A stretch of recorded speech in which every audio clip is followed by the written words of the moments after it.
My daughter slammed her hand against the marble dining table and screamed, "Shut up, Dad.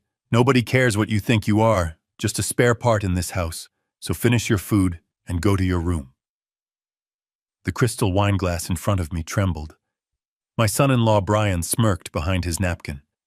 My 16-year-old grandson Justin did not even look up from his iPhone, simply snickering as he typed a text message.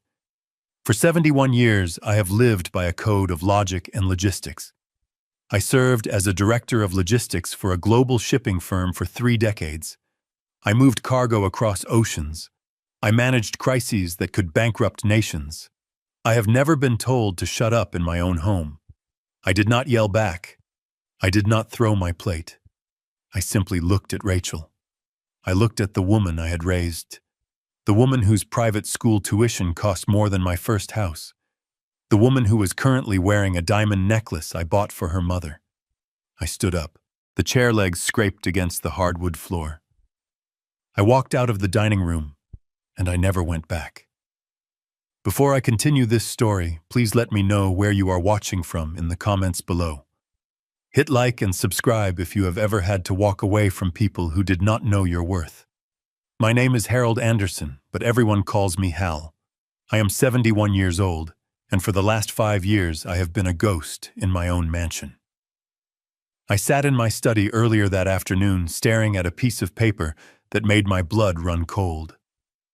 It was the monthly statement for the American Express Platinum card I authorized for Rachel. $14,500. The itemized list was a testament to her vanity. Pilates private sessions, a weekend spa retreat in Napa, 3 designer handbags. I picked up my pen, a heavy Mont Blanc that my late wife Catherine gave me for our 25th anniversary. I signed a check for $4,000 to a catering company called Elite Bites. This was for tonight's dinner. Rachel wanted to impress her friends from the country club. She told me I was paying for it because it was my contribution to the household expenses. I placed the check in an envelope. I looked around the room. This study was the last sanctuary I had left. This house in Greenwich, Connecticut is worth $2 million. I bought it cash 10 years ago so Catherine and I could retire in comfort. It has 6 bedrooms, a pool, and a 3-car garage. But I do not sleep in the master bedroom anymore. 3 years ago, Rachel told me that she and Brian needed more space. They said my snoring was keeping them awake even though their room was down the hall. They moved my things into the guest room on the first floor next to the kitchen. It is a small room with a single window that looks out at the driveway. They took the master suite with the balcony and the jacuzzi. They took the space where Catherine took her last breath. I allowed it. I told myself it was to keep the peace. I told myself that family helps family. I was a fool. I looked at the calendar on my desk. Today was Friday. The dinner was scheduled for 7. Brian would be there. Brian is 40 years old and calls himself a serial entrepreneur. In the 10 years he has been married to my daughter, he has started 6 companies. None of them have made a single dollar of profit. I have funded every single one. He calls them seed investments. I call them charity. Last month he asked for $50,000 for a cryptocurrency trading bot. I refused. He has not spoken to me since. He walks past me in the hallway as if I am a piece of furniture. I checked the time. It was 6:30. I could hear the caterers setting up in the dining room. I heard Rachel shouting at the staff. She treats service workers like dirt. It makes my stomach turn. I stood up and adjusted my tie. I put on my navy blue blazer. I still dress for dinner. It is a habit I cannot break. Dignity is a discipline. I walked out of my study and into the kitchen. The smell of roasted lamb filled the air. Rachel was there inspecting a tray of appetizers. She wore a silk dress that probably cost $2,000. She looked at me with critical eyes. "Dad, try not to embarrass us tonight," she said. Her voice was sharp. "The neighbors are coming over later for drinks. Just eat your dinner and then go to your room. Don't start telling your boring stories about shipping containers. Nobody finds them interesting." I nodded slowly. I did not trust my voice. I walked into the dining room. The table was set with my grandmother's silverware. Brian was already seated, pouring himself a glass of the Cabernet Sauvignon I had been saving for a special occasion. He did not ask if I wanted any. He filled his glass to the brim. Justin was slumped in his chair, wearing headphones. "Take those off, Justin," Rachel snapped as she sat down. Justin rolled his eyes and pulled the headphones down around his neck. The music was still playing, tinny and irritating. So Brian said, taking a large gulp of wine, "I have a meeting with a venture capitalist on Monday. This tech incubator idea is going to be huge. We are talking unicorn status in 3 years. Hal, you really should reconsider getting in on the ground floor." I cut my lamb. It was overcooked. I paid $4,000 for overcooked lamb. "I think I will keep my money in bonds, Brian," I said calmly. "My risk tolerance is low these days." Brian scoffed. "That is the problem with your generation. No vision. You just want to hoard wealth. You do not understand how the modern economy works." I chewed slowly. "I understand that you cannot spend money you do not have, Brian. I understand that revenue must exceed expenses. That is a timeless principle." Rachel sighed loudly. "Stop it, Dad. Don't start lecturing him. Brian is a visionary. You spent your life moving boxes. It is not the same thing." The disrespect was palpable. It hung in the air like smoke. But I kept eating. I had endured this for years. I told myself it was for Justin. I wanted to be a grandfather. I wanted to be a male role model for the boy. But Justin was becoming a clone of his father. Maria, the housekeeper, came in to refill the water glasses. Maria has worked for me for 15 years. She nursed Catherine when she was sick. She is a good woman. As she poured water into Justin's glass, her hand shook slightly, and a few drops spilled onto the tablecloth. "Watch it, you idiot," Justin snapped. "Are you blind? Look what you did." He shoved his glass away, and water sloshed onto Maria's apron. She flinched and began to apologize profusely. "I'm so sorry, sir. I will clean it up." "Leave it," Justin said. "Just get out of my face. You are incompetent." Something inside me snapped. It was a small sound, like a dry twig breaking in a winter forest. It was the sound of my patience finally dying. I placed my fork down. "Apologize to her, Justin," I said. My voice was low, but it carried across the room. Justin looked at me with a sneer. "What? You heard me. You were rude. Maria is a human being. You will apologize to her right now." Justin laughed. A short, cruel sound. "She is the help, Grandpa.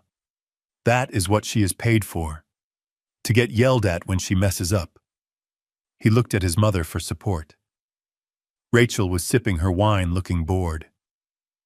"Dad, leave him alone," Rachel said. "He is a teenager, and Maria is clumsy. She ruined the tablecloth." I looked at my daughter. I looked at the woman I held in my arms when she was born, the woman I comforted when she scraped her knee, the woman whose tuition debts I paid off so she could start her life debt-free. "Rachel," I said, "you are raising a brat.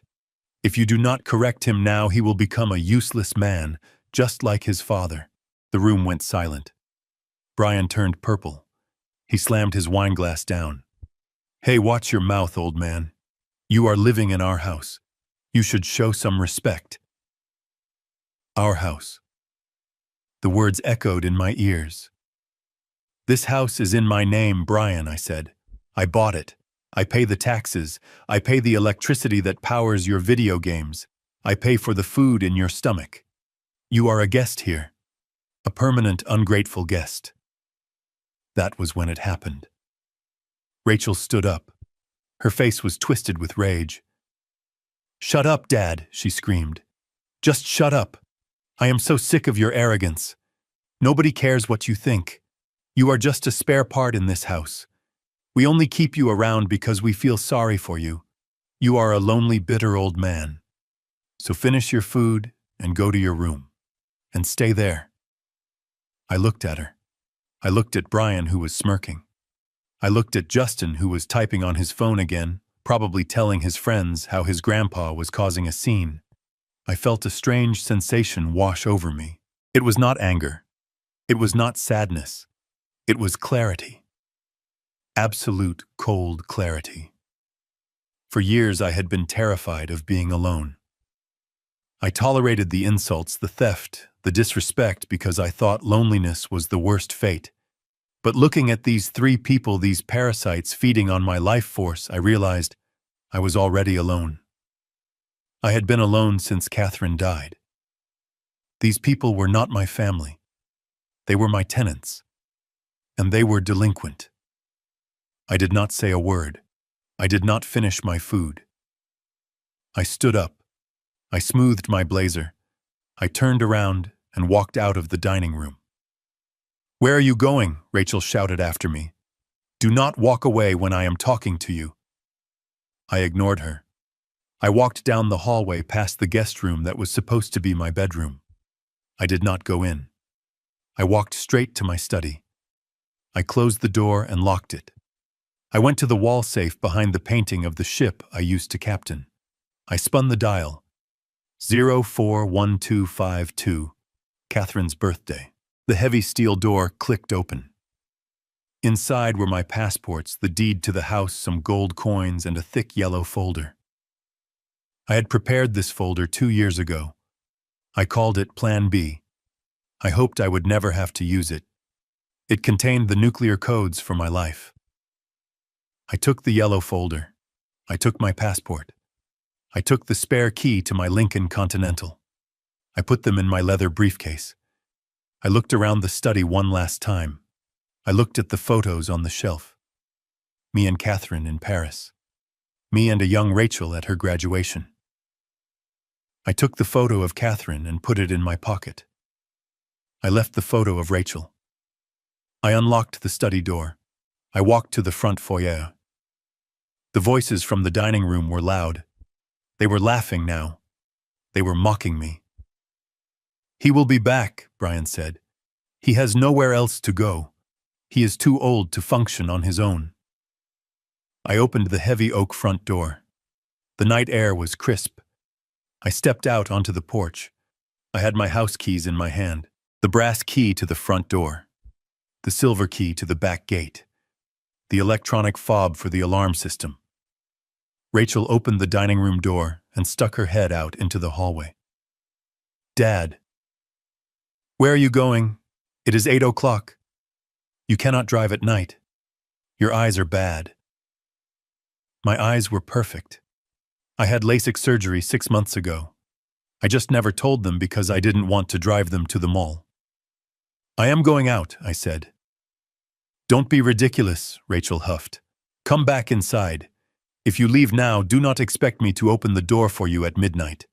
I am changing the alarm code." I looked at the keys in my hand. I looked at the manicured lawn that I paid $500 a month to maintain. I looked at the house that was supposed to be my legacy. "You do not have to worry about that, Rachel," I said. I raised my arm and threw the keys. They sailed through the air, catching the light from the porch lantern. They landed with a soft clatter in the dense, thorny rose bushes that lined the driveway. Rachel gasped.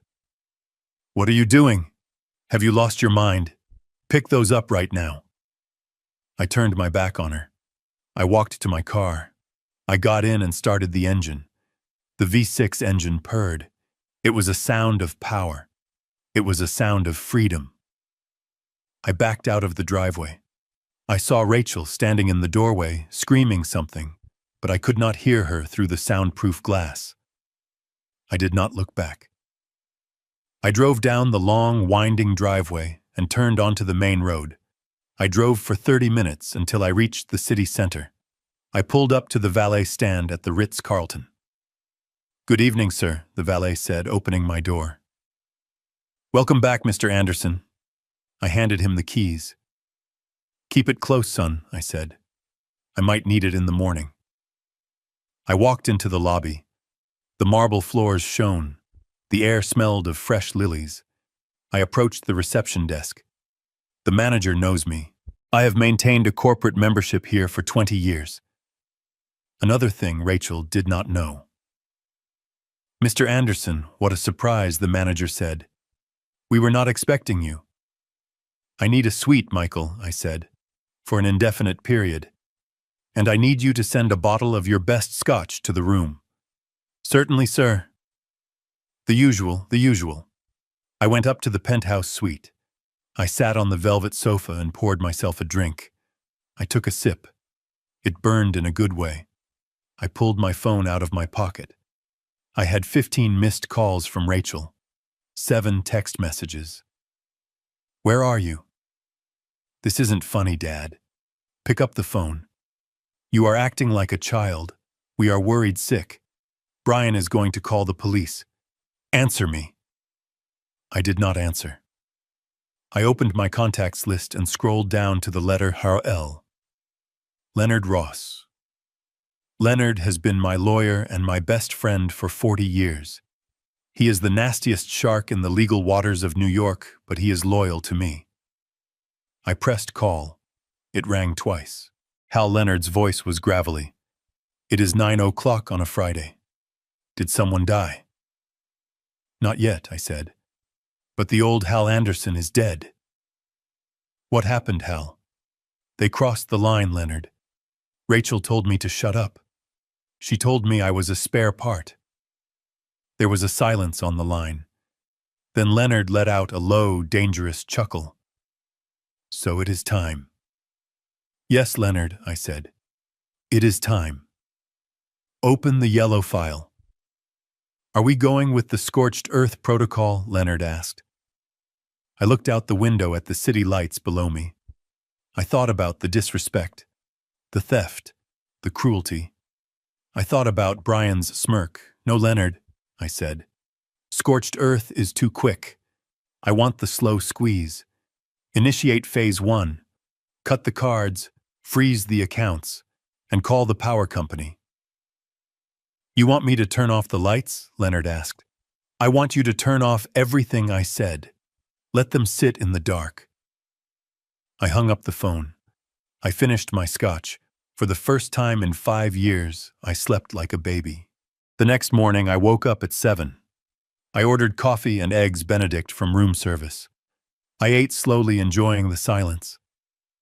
I picked up my iPad and opened the security camera app connected to the house. I had installed cameras everywhere 2 years ago after I noticed cash missing from my wallet. Rachel and Brian thought they were just outdoor security cameras, but I had internal feeds in the kitchen and the living room. They had no idea. I watched the feed. It was 10 in the morning. Rachel walked into the kitchen wearing her silk robe. She looked hungover. She opened the cupboard where the expensive Colombian coffee was kept. It was empty. I had taken the last bag with me in my briefcase. She slammed the cupboard shut. She went to the fancy espresso machine Brian insisted we buy for $3,000. She pressed the button. Nothing happened. She pressed it again. The machine was working fine, but there were no beans. She screamed a curse word that would make a sailor blush. She pulled out her phone and dialed my number. On my iPad screen, I saw my phone light up. I declined the call. She threw her phone on the counter. She stormed to the fridge. She opened it. It was fully stocked with organic food I had paid for. She took out a carton of orange juice and drank directly from the carton. Then the doorbell rang. I switched the camera view to the front porch. It was Mr. Henderson, the landscaper. He was a big man with a thick mustache. He looked impatient. Rachel opened the door. "What do you want?" she snapped. "I want my money, Mrs. Anderson," Mr. Henderson said. $400 for this week's work. Your father usually leaves cash in an envelope under the mat. It is not here. My father is out running errands." Rachel lied. "Come back later." "I cannot come back later," Henderson said. "I have a crew to pay. I need the money now or we stop working, and we take the new hydrangeas we just planted." Rachel scoffed. Fine. Do you take cards? I have a square reader on my phone, Henderson said. Rachel marched back into the house and grabbed her purse. She pulled out the black Amex card. My card. The one she was an authorized user on. She marched back to the porch and handed it to Henderson. He swiped it. He frowned. He swiped it again. It is declined, ma'am. That is impossible, Rachel said. That card has no limit. Try it again. He tried it again. Declined. Do you have another card? Henderson asked. Rachel pulled out a Visa. Declined. She pulled out a MasterCard. Declined. I sat in my hotel suite sipping my coffee. Leonard works fast. He had canceled every supplementary card at 9 a.m. sharp. This machine must be broken, Rachel yelled. The machine is fine, Lady Henderson said. Look, I am taking the hydrangeas, and do not call us again until you have cash. He walked away. Rachel stood on the porch in her robe, watching him dig up the expensive flowers she had demanded I buy last week. She looked furious. She looked scared. I zoomed in on her face. This was just the beginning.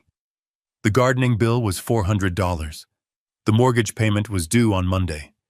The electricity bill was due on Tuesday. And Brian's car lease payment was due on Wednesday. I watched as Brian walked out onto the porch, rubbing his eyes. What is going on, babe? He asked. The cards are not working, Rachel screamed, and Dad is not answering. Brian laughed. He probably forgot to pay the bill.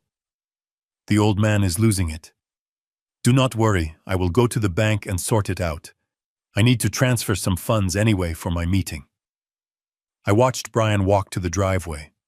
He approached his Mercedes S-Class, a car I leased in my name because his credit score is lower than the temperature in Antarctica.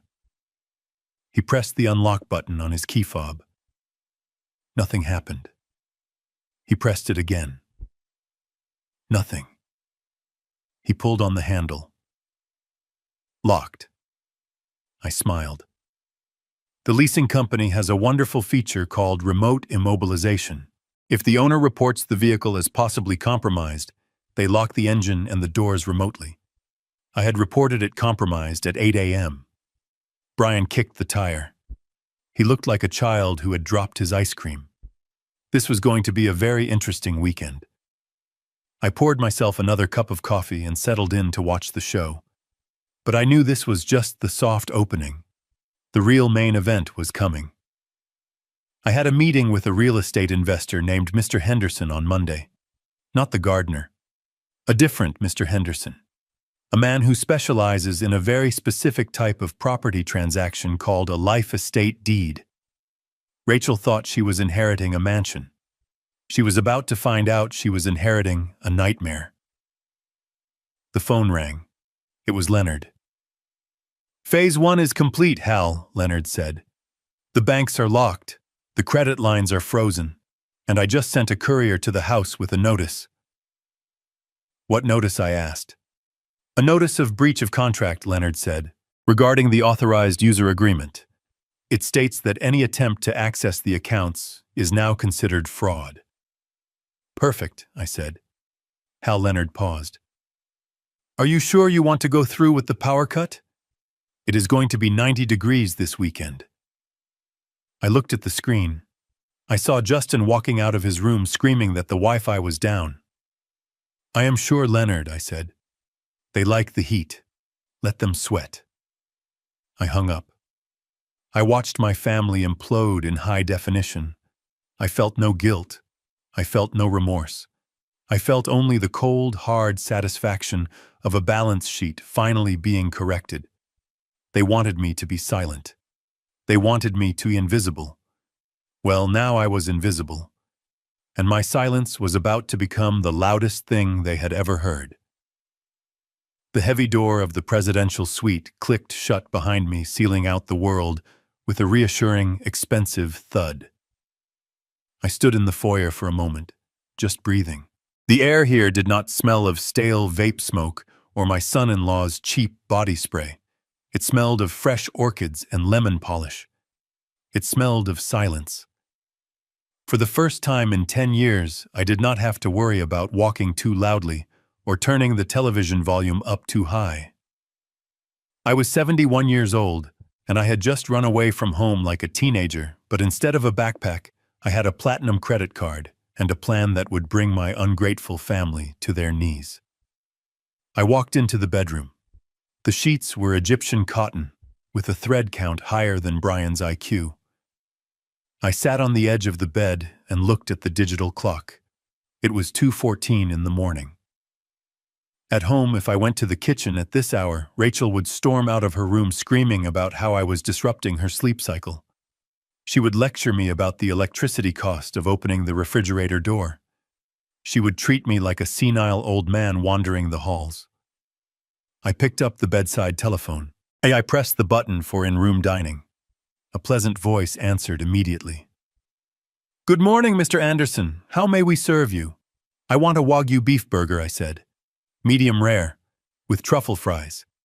And send up a bottle of the 1995 vintage Cabernet, and a slice of cheesecake." "Certainly, sir. Will there be anything else?" "No, that is all." I hung up. The bill would be over $300 for a midnight snack. Rachel would have an aneurysm if she knew. The thought made me smile. For a decade, I had scrutinized every penny I spent on myself wearing shirts until the collars frayed and driving my car until the engine rattled, all to save money for my grandson's college fund and my daughter's lifestyle. I had denied myself everything so they could have everything, and they told me to shut up. They told me I was a spare part. Half an hour later, I sat by the floor-to-ceiling window eating the best burger I had ever tasted. I washed it down with wine that cost more than Brian's weekly contribution to society. I looked at the lights of the city below.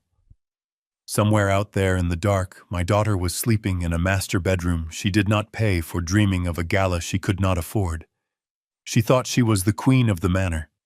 She did not know the castle was built on sand, and I had just kicked away the foundation. I wiped my mouth with a linen napkin and picked up my cell phone. I dialed Leonard. I knew he would be awake. Leonard Ross sleeps 3 hours a night and spends the rest of the time figuring out how to legally destroy people who annoy him. He answered on the first ring. "Status report, Hal." "I am at the Ritz," I said. "I just ordered room service." "It tasted like victory," good Leonard said. "Now about the assets. I have the paperwork ready for the freeze. Do you want to give them a warning shot, or do you want to drop the guillotine?" "Drop it," I said. "I want full Phase 1 implementation." "Understood," Leonard said. "I am logging into the joint accounts right now. I am transferring the liquid cash into a holding trust in your name only. By the time they wake up, the checking account balance will be 0.00. "Do it," I said. "And the credit cards?" Leonard asked. "You have 4 authorized user cards linked to your primary Amex Centurion account. Rachel, Brian, and Justin." "Cancel them," I said. "Do not just suspend them, Leonard. Report them as compromised. Flag them for fraud. I want the terminals to scream declined when they try to buy a stick of gum." "Done," Leonard said. "I can hear the keystrokes. What about the utilities?" "Kill them," I said. "Electricity, water, gas, internet. Cancel the contracts. Tell the providers the owner has vacated the premises and any further service is unauthorized. It will take 24 hours for the physical shut-off," Leonard warned. "That is fine," I said. "Let them have one last day of comfort. It will make the darkness feel even colder." "Anything else, Hal?" "Yes," I said. "The life estate deed. The nuclear option." "I have the papers on my desk," Leonard said. "Mr. Henderson is ready to move. But Hal, once we execute that deed, there is no going back. The house belongs to the investment firm. You lose the title." I looked at the reflection of my face in the dark window. I looked old, but my eyes were sharp. "I lost that house a long time ago, Leonard," I said. "It ceased to be a home the day my wife died. Now it is just a building filled with parasites. Sign the papers. Transfer the title. I want Henderson to evict them before the ink is dry. Consider it done, Leonard said. Try to get some sleep, Hal. Tomorrow is going to be a bloodbath. I hung up the phone. I finished my wine. I crawled into the massive soft bed and closed my eyes. For the first time in years, I did not dread the morning. I could not wait for the sun to rise. I could not wait for the show to begin. The sun was high over the city, streaming through the floor-to-ceiling windows of my suite at the Ritz. But on the screen of my iPad, it was just another gloomy morning in the house that used to be my prison. I sat in a plush armchair, nursing a cup of fresh black coffee that I had not brewed myself. It was 10:15 in the morning. At home, this was the time the house usually held its breath, waiting for the Queen to descend. I watched the live feed from the kitchen camera. The room was pristine because I had cleaned it before I left. The granite countertops gleamed under the recessed lighting. The silence was absolute until Rachel walked in. She was wearing a silk kimono that cost $600, a gift from me last Christmas, which she had complained was the wrong shade of peach. Her hair was a mess and she was dragging her feet. She went straight to the coffee pot on the counter. For 10 years, my morning routine had been a military operation designed to service her comfort. I would wake up at 5:30.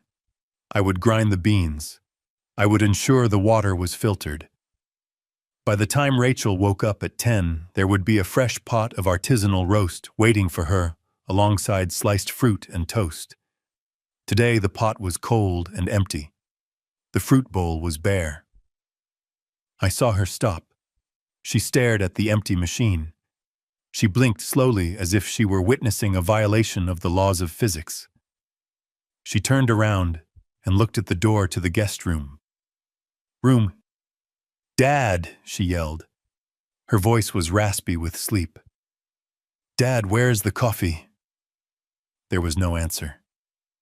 I took a sip of my own coffee in the hotel room. It was delicious. She groaned and marched over to the machine. She opened the lid. Empty. She opened the canister where I kept the beans. Empty. I had poured them into the trash before I left. Petty perhaps, but effective. She slammed the canister down. "Useless old man," she muttered. She tried to operate the digital interface of the machine. She pressed buttons randomly. Rachel is a woman who claims to be a marketing genius, yet she cannot operate a coffee maker because she has never had to. She grew up with a father who fixed everything before it could break. She poked the screen harder. The machine beeped an error code. She kicked the cabinet. I felt a cold satisfaction. This was the first crack in the facade. She was not angry because she was thirsty. She was angry because the service had stopped. The invisible servant was gone. The doorbell rang. It was a sharp, intrusive sound. Rachel jumped. She looked at the digital clock on the oven. 10:20. She tightened her robe and walked to the front door. I switched the camera feed to the porch camera. Standing there was Mr. Kowalski. He has been taking care of the grounds for 5 years. He is a hard-working man who runs a cash-only business. Every Saturday morning at 10:30 sharp, I would hand him an envelope with $400. Rachel knew this. Or rather, she knew the lawn magically stayed manicured, but she never concerned herself with the mechanics of the transaction. She opened the door. She did not smile. "What is it?" she asked. Mr. Kowalski took off his cap. He looked uncomfortable. "Good morning, Mrs. Anderson. I am just waiting for your father. He usually has the envelope ready." "My father is not here right now," Rachel said dismissively. "You can come back next week." Kowalski shifted his weight. "With all due respect, ma'am, I cannot do that. We just finished the aeration and overseeding. That is a big job. Materials cost money. I need to pay my crew today."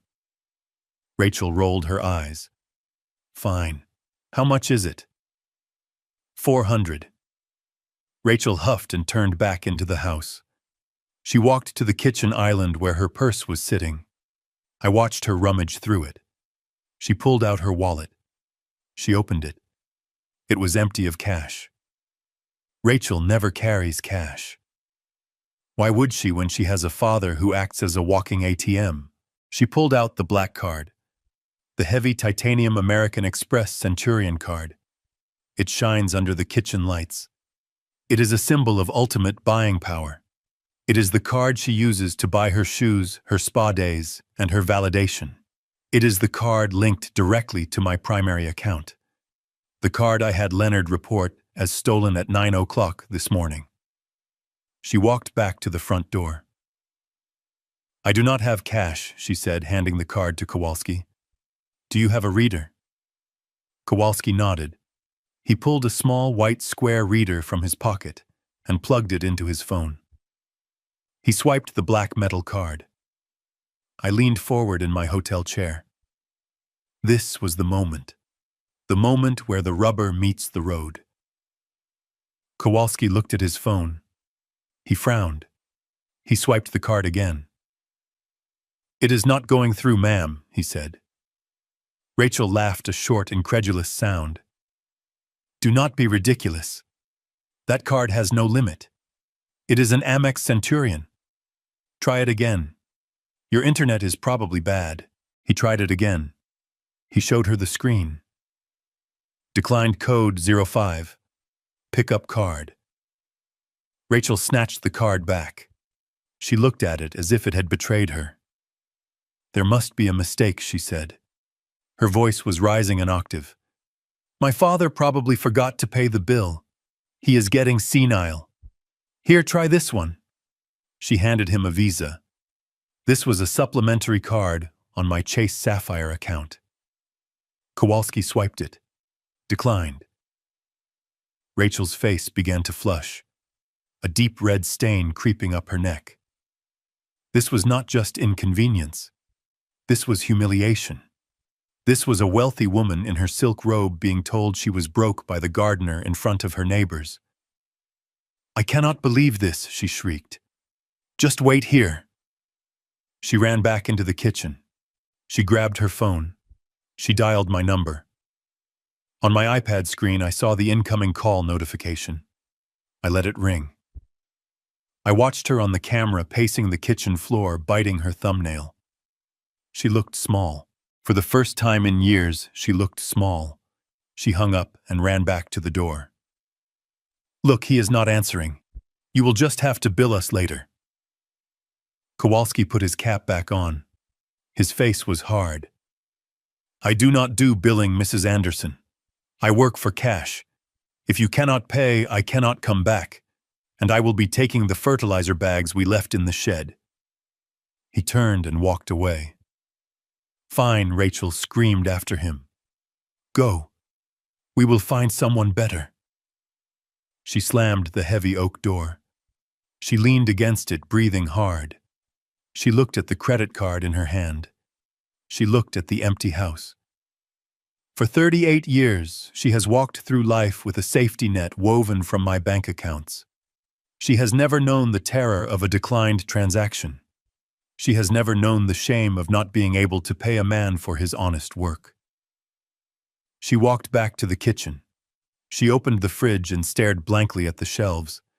She was looking for comfort, but there was none. She was looking for answers, but the house was silent. She slammed the fridge door. "Dad," she screamed into the empty room.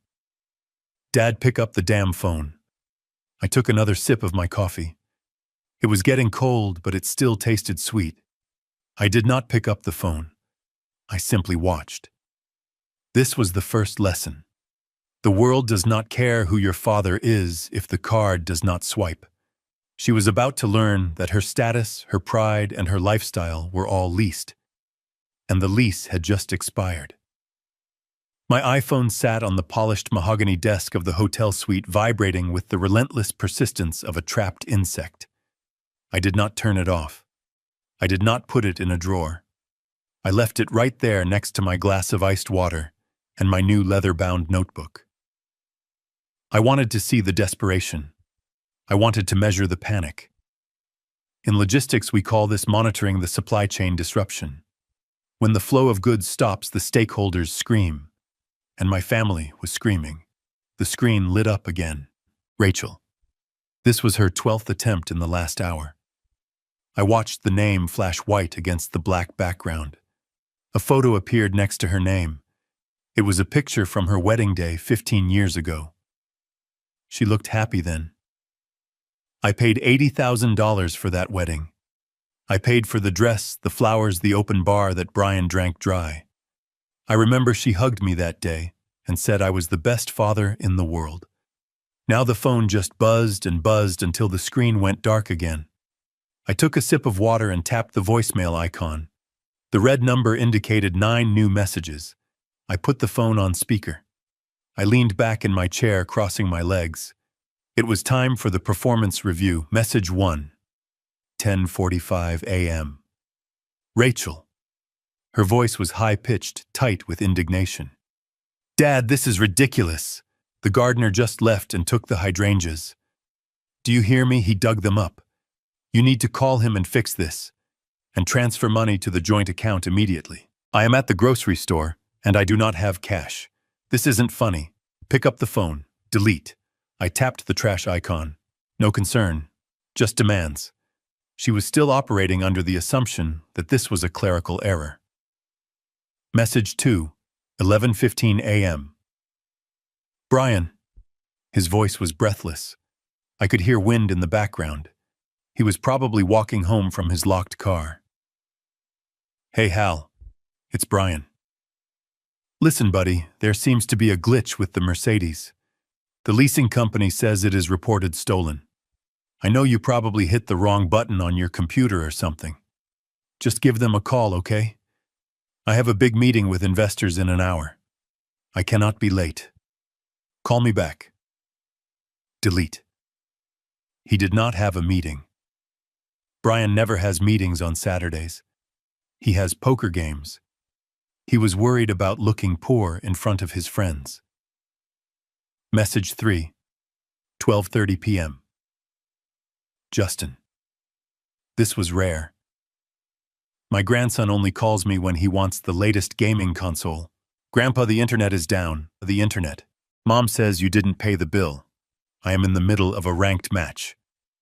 Fix it. It sucks here. Delete. Not a hello, not a how are you. Just a demand for bandwidth. I looked at the ceiling. I wondered if I had failed them or if they were just broken people. I decided it did not matter anymore. The result was the same. Message 4, 1:45 p.m. Rachel again. The tone had shifted. The anger was being replaced by a strategic layer of fake concern. This was the dangerous phase. Dad, we are getting worried. You never disappear like this. Brian thinks you might be having an episode. You know, like confusion. We just want to make sure you are safe. Please call us. If you don't, we might have to call the hospitals or the police. We just love you, Dad. Please. I let that one linger for a moment before hitting delete. Love. She used the word like a currency she had counterfeited. She was building a narrative. She was laying the groundwork for the senility argument. If I was missing, I was confused. If I was confused, I needed a guardian. If I had a guardian, she got control of the accounts. It was a transparent, clumsy gambit. Message 5, 2:10 p.m. Brian again. He sounded sweaty. Hal, pick up. Rachel is crying. She is really scared. Look, if this is about the $50,000 I asked for, we can forget it. Okay. Just come home. We can talk about the rent or whatever. Just stop this. I laughed. A dry sound in the empty room. He thought this was a negotiation. He thought he could barter with me. He did not understand that the store was closed. The inventory was gone. I watched the screen light up again. Rachel. I let it ring. I imagined her in that big kitchen, the one with the granite island. I paid for holding her phone with a white-knuckled grip. She was realizing that the silence on my end was not an error. It was a wall. For years I had answered every call. I had rushed to every emergency. A flat tire at midnight, a bounced check, a leaky roof. I was their fixer. I was their safety net. Now I was just a vibration on a table in a hotel room they could not afford. I opened my notebook. I wrote down the time and a brief summary of each call. Documentation is key. If they tried to claim I abandoned them or that I was mentally unfit, I would have a record of their harassment. I would have a timeline of their greed. The phone buzzed again. A text message from Rachel popped up on the lock screen. "Dad, please. I am sorry if I said something wrong. Just come back." If. That two-letter word told me everything. She was not sorry she had told me to shut up. She was not sorry she had treated me like a servant. She was sorry that the consequences had arrived. She was sorry the wallet had walked out the door. I turned the phone over face down. I did not want to see their names anymore. The silence in the room was heavy, but it was mine. I had spent a lifetime responding to their noise. Now they would have to learn to live with my quiet, and the quiet was going to get much, much louder. I shifted my attention from the phone to the live feed on my iPad.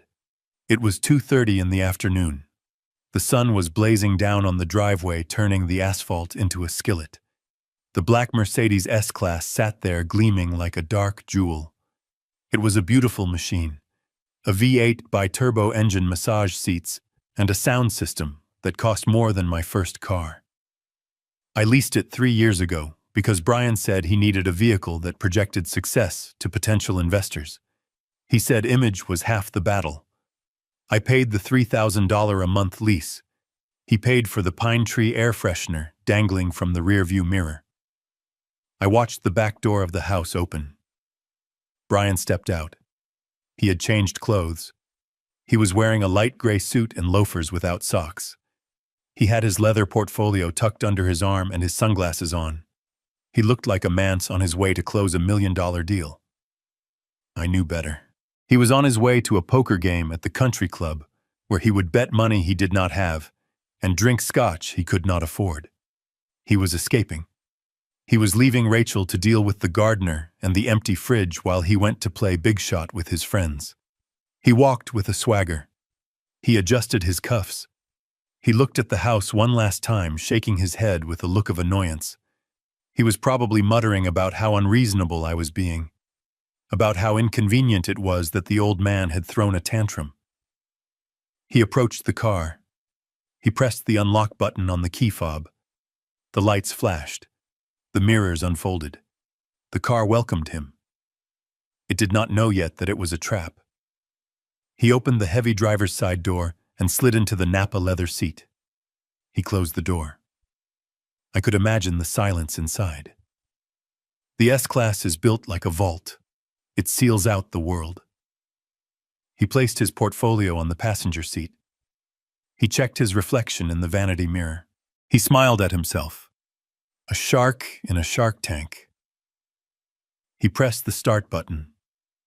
On my screen, nothing happened. No smoke from the exhaust. No vibration. Just stillness. Brian frowned. He pressed the button again, harder this time. Still nothing. He looked at the dashboard. He tapped the steering wheel. He was probably thinking it was a dead battery. He was probably thinking he would have to call roadside assistance, which was included in the lease I paid for. Then the infotainment screen lit up. I could not hear the audio from inside the car, but I knew exactly what it was saying. I had authorized the command through the Mercedes Me Connect app at 8:15 that morning. It is a feature designed for theft recovery. It immobilizes the engine and locks the doors to contain the perpetrator until the police arrive. Brian stared at the screen. His mouth opened. He took off his sunglasses. The message on the dashboard would be flashing in red letters.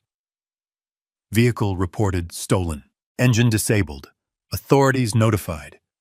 He grabbed the door handle and pulled. It was locked. He pulled again, yanking it violently. The electronic deadbolts were engaged. He hit the unlock button on the door panel. Nothing. He hit it again and again, his finger stabbing the plastic. The car was in lockdown mode. It had become a prison cell lined with leather and walnut wood. He started to panic. I could see it in his body language. He turned toward the passenger door and lunged across the console. He pulled that handle. Locked. He tried the back doors. Locked. He was trapped. The sun beat down on the black roof. The car had been sitting in the driveway for hours. The interior temperature was climbing rapidly. Without the engine, there was no air conditioning. It was a greenhouse. A very expensive, very airtight greenhouse. Brian started pounding on the window. The glass in an S-Class is double-paned acoustic laminate. It is designed to keep out road noise and paparazzi. It is very hard to break with a human fist. He pounded and screamed. I could see his face contorting. He was yelling for help.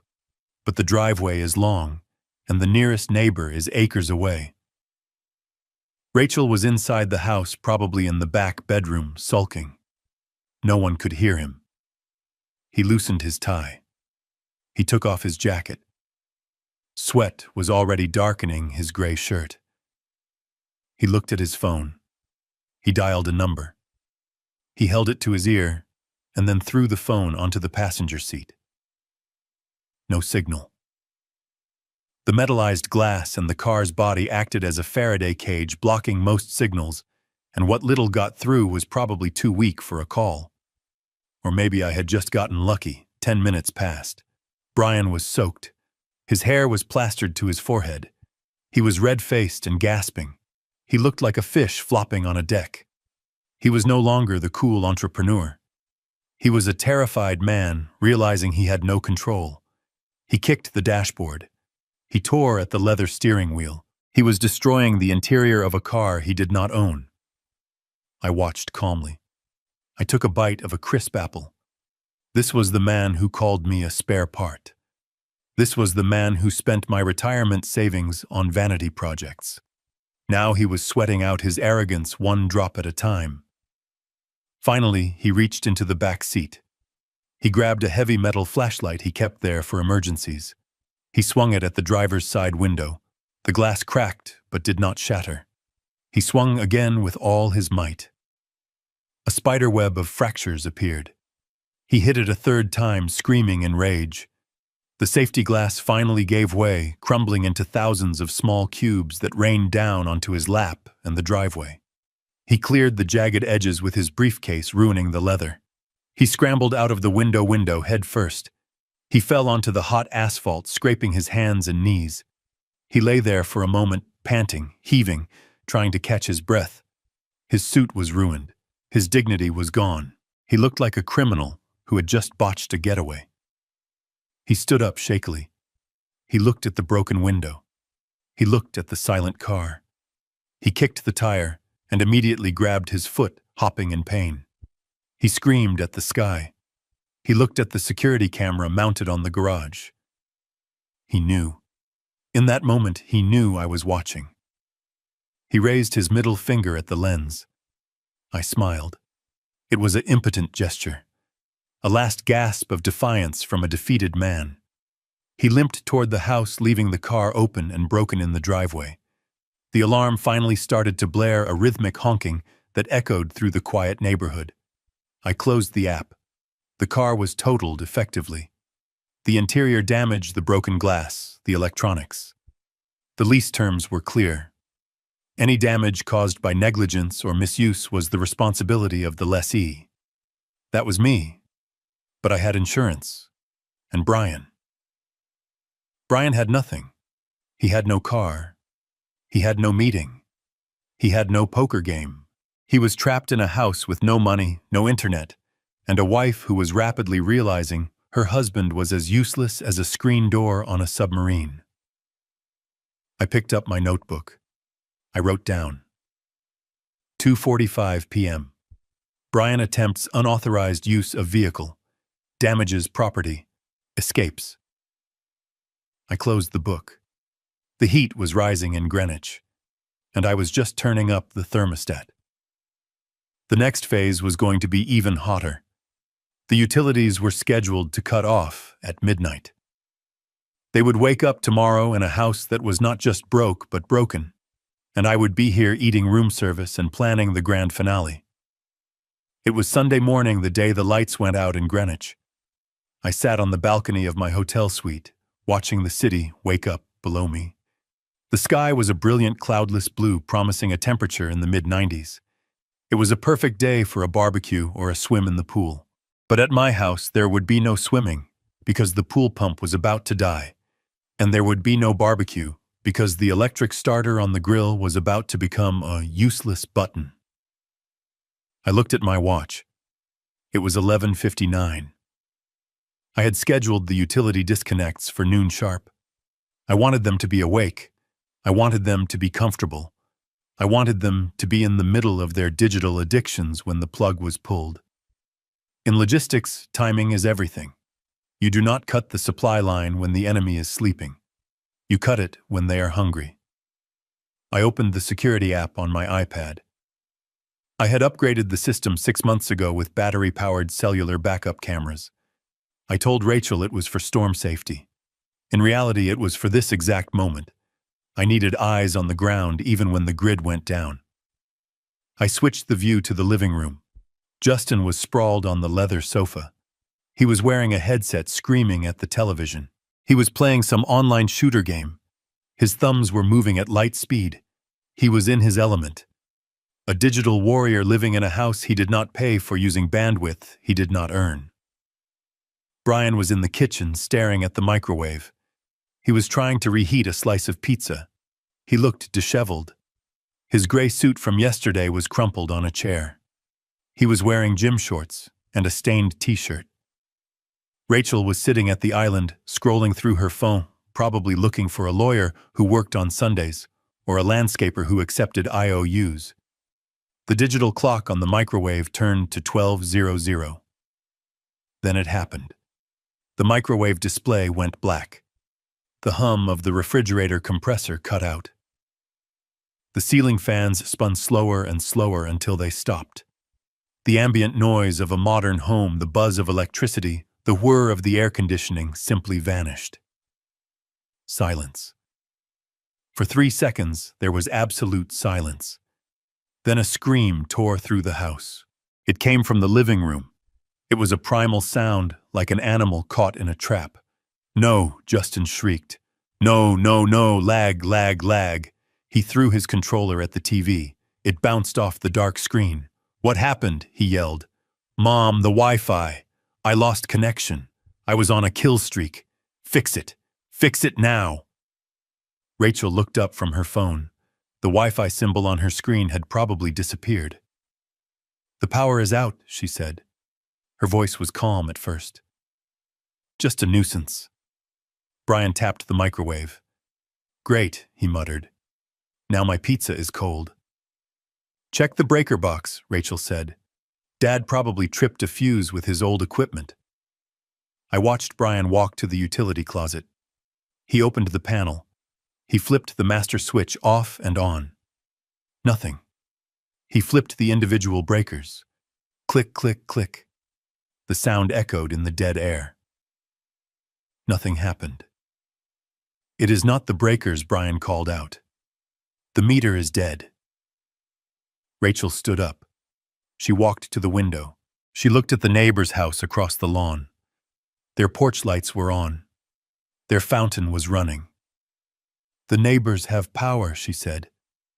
A note of panic crept into her voice. "Why don't we?" Justin ran into the kitchen. He was red-faced. He was shaking. "I cannot connect to the hotspot either," he screamed. "There is no service." I smiled. I had canceled the family data plan 10 minutes ago. They were now relying on the mercy of public towers, which were notoriously weak in our valley. "It is getting hot in here," Brian said, wiping his forehead. Without the central air conditioning, the house was basically a glass oven. The sun beat down on the large windows. The insulation that kept the heat in during winter was now trapping the solar radiation. The temperature inside would climb to 90 degrees within hours. Rachel went to the sink to get a glass of water. She turned the handle. A thin trickle came out, then a sputter, then nothing. The house is on a well system. The well pump runs on electricity. No power means no water. No water means no ice, no showers, and most importantly, flushing toilets. Rachel turned the handle back and forth frantically. The water, she whispered. The water is gone too. This is impossible, Brian said. This is a utility failure. I am calling the power company. He pulled out his phone.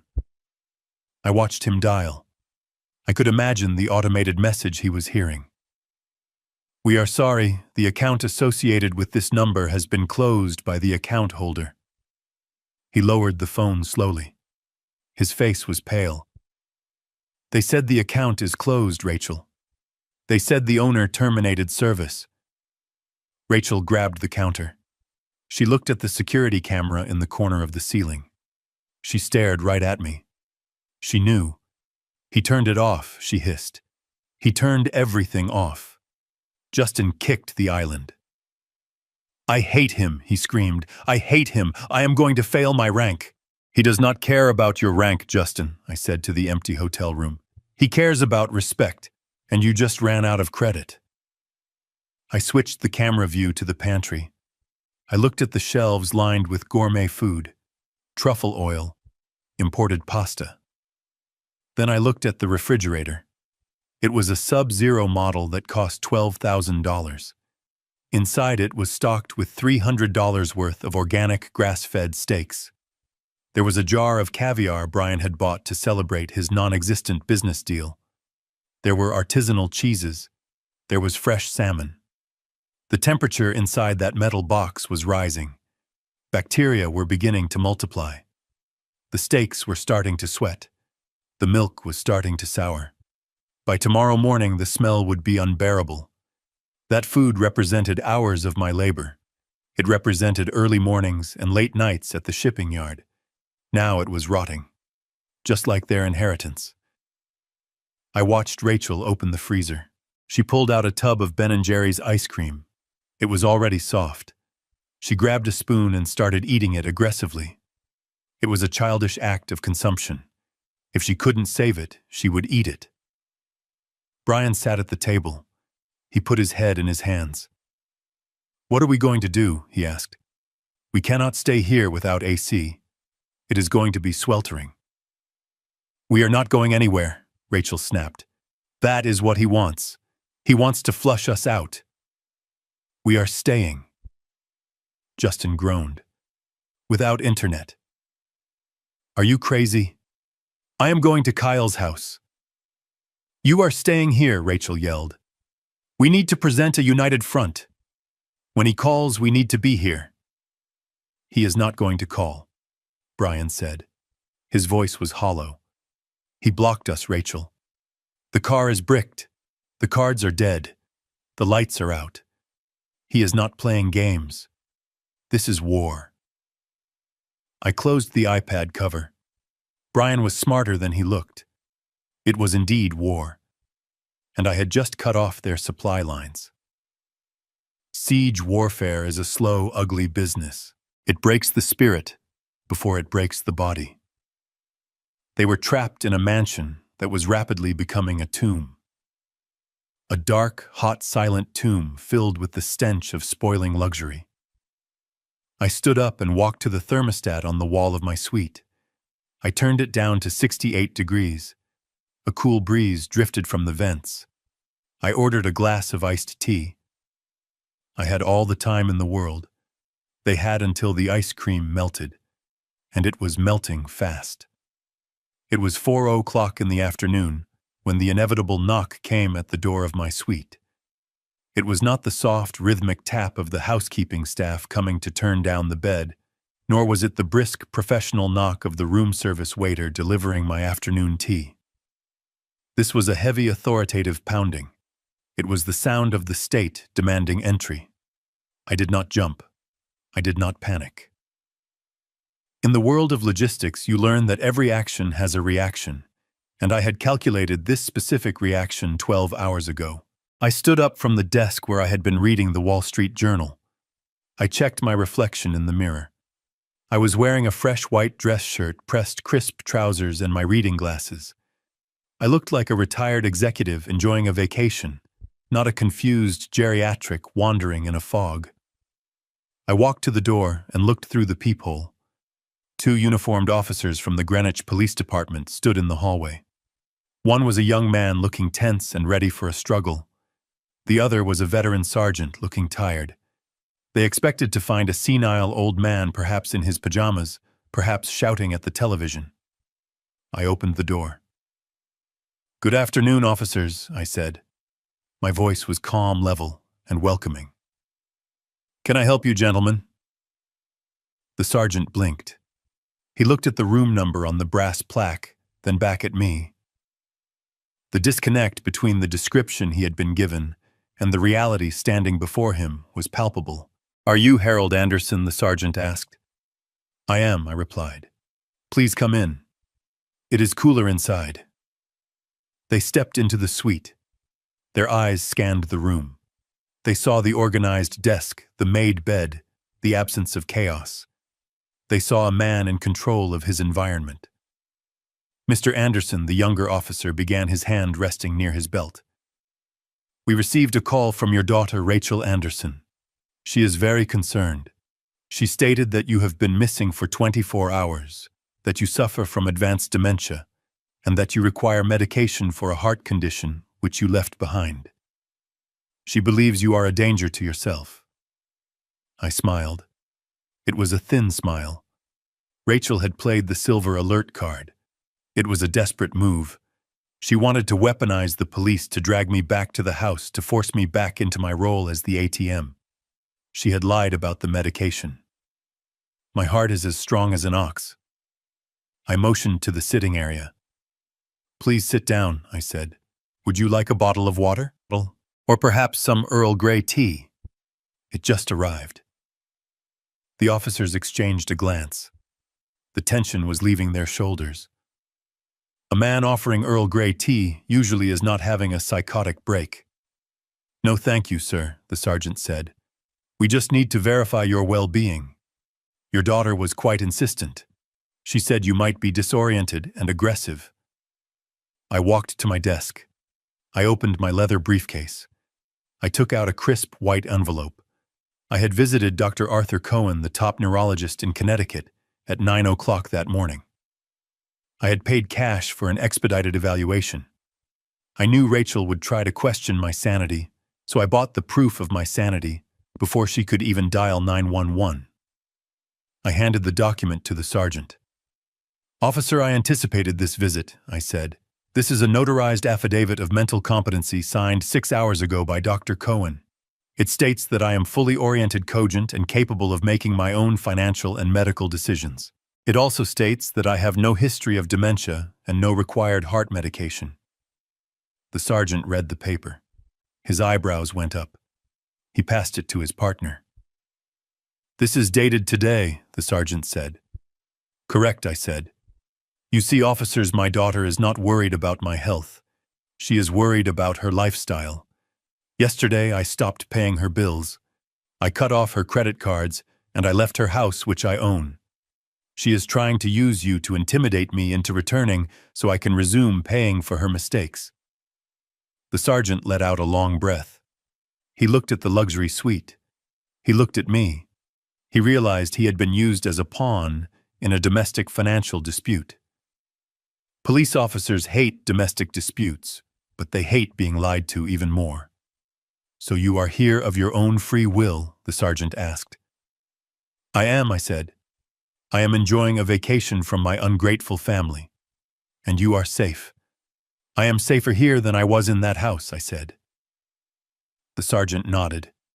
He took out his notepad. "Anderson, I apologize for the intrusion. We have to follow up on these reports, especially involving seniors. But it is clear that the report was inaccurate." "It was a lie, Sergeant," I said. It was a false police report filed to harass a citizen. I believe that is a crime. It is a misdemeanor, the sergeant said, his voice hardening. He pulled out his radio. Dispatch, this is Unit 4. Subject located. Code 4.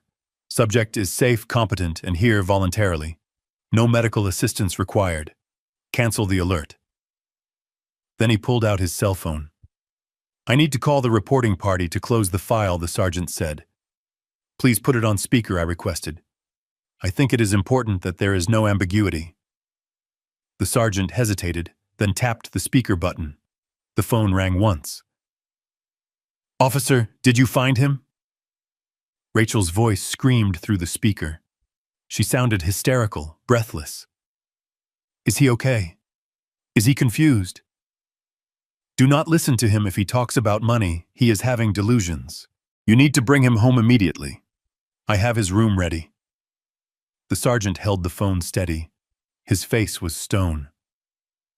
Mrs. Anderson, this is Sergeant Miller. We are with your father now. Oh, thank God, Rachel sobbed. Is he hurt? Did he know who you were? Just put him in the car, please. We are so worried. Ma'am, stop talking, the sergeant barked. His voice was sharp enough to cut glass. We have assessed your father. He is perfectly healthy. He is lucid. He has provided medical documentation proving his competency. He is not missing. He has simply chosen not to speak to you. There was a silence on the line. A long, heavy silence. What Rachel whispered. That is impossible. He is sick. He doesn't know what he is doing. He needs me. Mrs. Anderson, the sergeant, continued ignoring her protest. Filing a false missing persons report and making false claims about a medical condition to law enforcement is a violation of the law. You wasted police resources today. We have officers searching the parks when they could have been responding to real emergencies.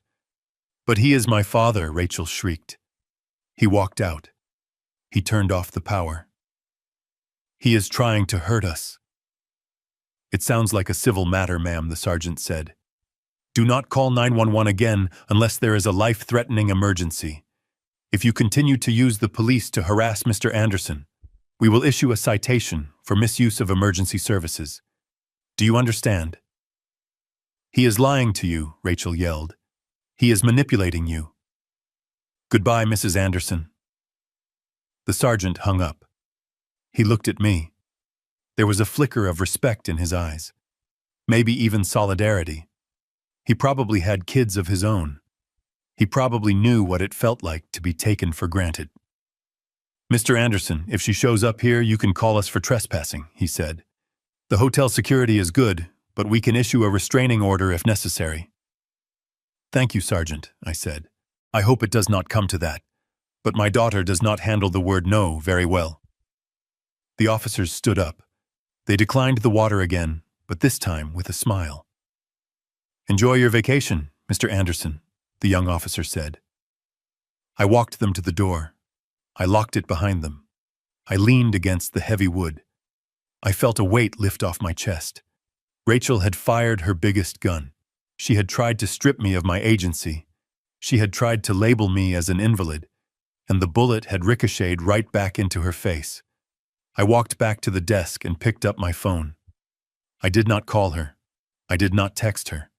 I simply opened my email and forwarded the audio file of the police interaction which I had recorded on my iPad to Leonard. Add this to the file, Leonard, I typed. Exhibit C, malicious prosecution and defamation. I sat down and poured myself a cup of tea. It was still warm. I imagined the scene at the house. Rachel staring at her phone in the sweltering heat, realizing that the police were not coming to rescue her lifestyle. Realizing that she could not force me back. Realizing that the narrative of the senile old father had just collapsed. She was trapped. The house was getting hotter. The food was rotting. And now she knew that I was not just away. I was watching. And I was winning. The sun began to set, painting the sky in shades of purple and gold. It was a beautiful evening. I decided to go down to the hotel bar for a jazz concert. I put on my jacket. I checked my wallet. I had freedom in my pocket, and it felt lighter than air. The game of cat and mouse was over. Now we were entering the end game, and Rachel was running out of moves. I returned to my suite at 8 in the evening. The jazz concert downstairs had been excellent, a soothing balm of saxophone and piano that washed away the residual tension of the police visit. I felt lighter than I had in years. I felt unbreakable. The hotel staff had turned down the bed and placed a small chocolate on the pillow. It was a detail of care that my own daughter had never managed in a decade of living under my roof. I walked to the window. The city was a grid of amber light. Somewhere in the dark distance, 20 miles away, my house was sitting in blackness. I checked the weather app on my phone. The temperature in Greenwich was still 82 degrees with high humidity. Inside a sealed house without ventilation, it would be closer to 95. The air would be thick and stagnant. The darkness would be absolute. I poured myself a glass of sparkling water and sat in the leather armchair facing the view. I picked up my phone. It had been silent for 2 hours. Rachel was regrouping. She was realizing that the silver alert had failed. She was realizing that the police were not her private security force. She was realizing that she was losing. Then the phone buzzed. It was a single text message, a long block of gray text against the black screen. It was from Rachel. I put on my reading glasses. I expected an apology. I expected begging. I expected a sob story about how scared she was in the dark. I did not expect what I saw. Dad, you think you are so smart. You think you won because you tricked those cops with some fake doctor's note. You didn't win anything. You just made me angry. And you do not want to see me angry. This is your last chance. Come home tonight. Turn the power back on. Restore the credit cards. Apologize to Brian. If you do not walk through that door by midnight, I am done playing the dutiful daughter. I just got off the phone with Dr. Peterson. You remember him, right? The one who helped the Millers with their difficult aunt. He owes me a favor. He is willing to sign an affidavit stating you have aggressive early-onset dementia and paranoid delusions. He will testify that you are a danger to yourself and others. We will have you involuntarily committed to Shady Pines. Yes, that Shady Pines. The state facility. The one with the lawsuits and the smell of urine. I will get emergency guardianship. I will take power of attorney. And I will stick you in a room where you will never see the sun again. You will die in a cage wearing a diaper while we live in your house. This is not a threat, Dad. This is a promise. Come home, or lose everything. I read the message twice. I felt a cold sensation in my chest. But it was not fear. It was the sensation of a lock clicking into place. It was the feeling of a puzzle finally being solved. For years I had wondered if Rachel was just spoiled, or if she was truly malicious. I had wondered if her selfishness was a habit or a character flaw. Now I had my answer. She was not just ungrateful. She was a predator. She was willing to fabricate a medical diagnosis to imprison her own father in a state-run hellhole just so she could keep her country club membership. She was willing to erase my freedom to secure her comfort. Dr. Peterson. I knew the name. He was a society doctor who hung around the club bar too much. He was known for writing prescriptions for bored housewives who wanted to lose weight or sleep through the afternoon. He was a man with a gambling problem and a loose ethical code. It made perfect sense that Rachel would turn to him. I looked at the timestamp, 8:15 p.m. She had put it in writing. In the world of corporate logistics, we have a saying, if it is not written down, it did not happen. But if it is written down, it is evidence. Rachel had just committed a felony. She had threatened to conspire with a medical professional to commit fraud and unlawful imprisonment. She had attempted to extort me, and she had sent the proof directly to the victim. I did not reply. I did not type out a furious defense. I did not call her to scream. I took a screenshot of the text. Then I took another, just to be safe. I opened my secure email app. I attached the image. I typed a single line in the subject field. Extortion and conspiracy. Evidence A. I sent it to Leonard Ross. 30 seconds later, my phone rang. It was Leonard. Hal, Leonard said. His voice was low and hard. I just got your email. Did she really send this? Just now, I said. She is dumber than I thought, Leonard said. This is a Class C felony in Connecticut. Attempted larceny by extortion, conspiracy to commit healthcare fraud, and threatening to unlawfully restrain a person. Hal, this is not a family dispute anymore. This is criminal. I looked at the city lights. I took a sip of my water. I know Leonard. We can have her arrested, Leonard said. I can call the district attorney right now. I play golf with him on Sundays. We can have a warrant issued by morning. Dr. Peterson, too. He will lose his license before noon. I thought about it. I thought about Rachel in handcuffs. I thought about the scandal. It would be satisfying. It would be justice. Not yet, Leonard, I said. Why, Hal? She threatened to put you in a cage. Because arrest is too quick, I said. If she is arrested, she becomes the victim in her own mind. She becomes the martyr. She will cry to the press. She will say I set her up. No, Leonard. I want her to lose the house first. I want her to lose the status. I want her to stand in the dark, knowing she played her ace, and it was a joker. Leonard sighed. You are a cold man, Hal. She learned it from me, I said. Keep this text, Leonard. Notarize the receipt. If she tries to file that guardianship paper with the court, we will drop this on the judge's desk like a nuclear bomb. We will use it to get a permanent restraining order. Understood, Leonard said. I will draft the motion for the restraining order tonight. We will keep it in the chamber. What about Dr. Peterson? Send him a letter, I said. A quiet letter. Tell him we have the text. Tell him if he signs any paper regarding my health, we will forward this text to the State Medical Board and the FBI. Leonard chuckled. That will make him sweat.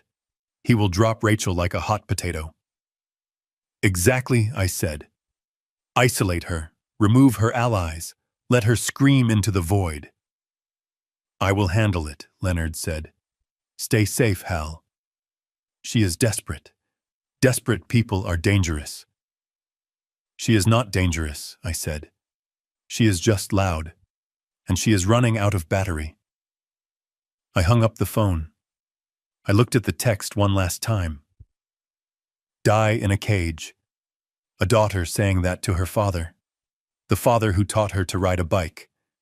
The father who paid for her braces. I deleted the thread from my main inbox, but kept it in the secure folder.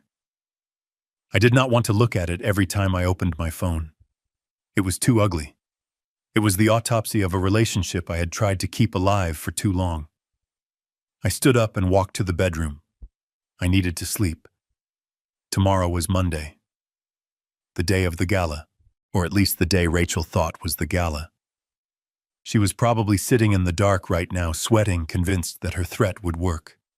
Convinced that I was a weak old man who would fold at the first sign of pressure. She did not know that I had dealt with pirates off the coast of Somalia. I had dealt with Union strikes in bold ports. I had dealt with corrupt customs officials in third world countries. A spoiled brat with an iPhone was not going to break me. I turned off the lamp. The room was cool and dark. I closed my eyes. I thought about Brian. While Rachel was threatening me, Brian was probably trying to figure out how to open my safe. He knew I kept emergency cash there. He didn't know I had emptied it weeks ago. He didn't know that the only thing inside was a nasty surprise I had planted for him. Let them plot. Let them threaten. Let them dig their own graves. I had the shovel. and tomorrow I was going to hand it to Mr. Henderson. The heavy door of this presidential suite clicked shut behind me, sealing out the world with a reassuring, expensive thud. I stood in the foyer for a moment, just breathing. The air here did not smell of stale vape smoke or my son-in-law's cheap body spray. It smelled of fresh orchids and lemon polish. It smelled of silence. For the first time in 10 years, I did not have to worry about walking too loudly or turning the television volume up too high. I was 71 years old, and I had just run away from home like a teenager, but instead of a backpack, I had a platinum credit card and a plan that would bring my ungrateful family to their knees. I walked into the bedroom. The sheets were Egyptian cotton with a thread count higher than Brian's IQ. I sat on the edge of the bed and looked at the digital clock. It was 2:14 in the morning. At home, if I went to the kitchen at this hour, Rachel would storm out of her room screaming about how I was disrupting her sleep cycle. She would lecture me about the electricity cost of opening the refrigerator door. She would treat me like a senile old man wandering the halls. I picked up the bedside telephone. I pressed the button for in-room dining. A pleasant voice answered immediately. "Good morning, Mr. Anderson. How may we serve you?" "I want a Wagyu beef burger," I said. "Medium rare, with truffle fries, and send up a bottle of the 1995 vintage Cabernet, and a slice of cheesecake."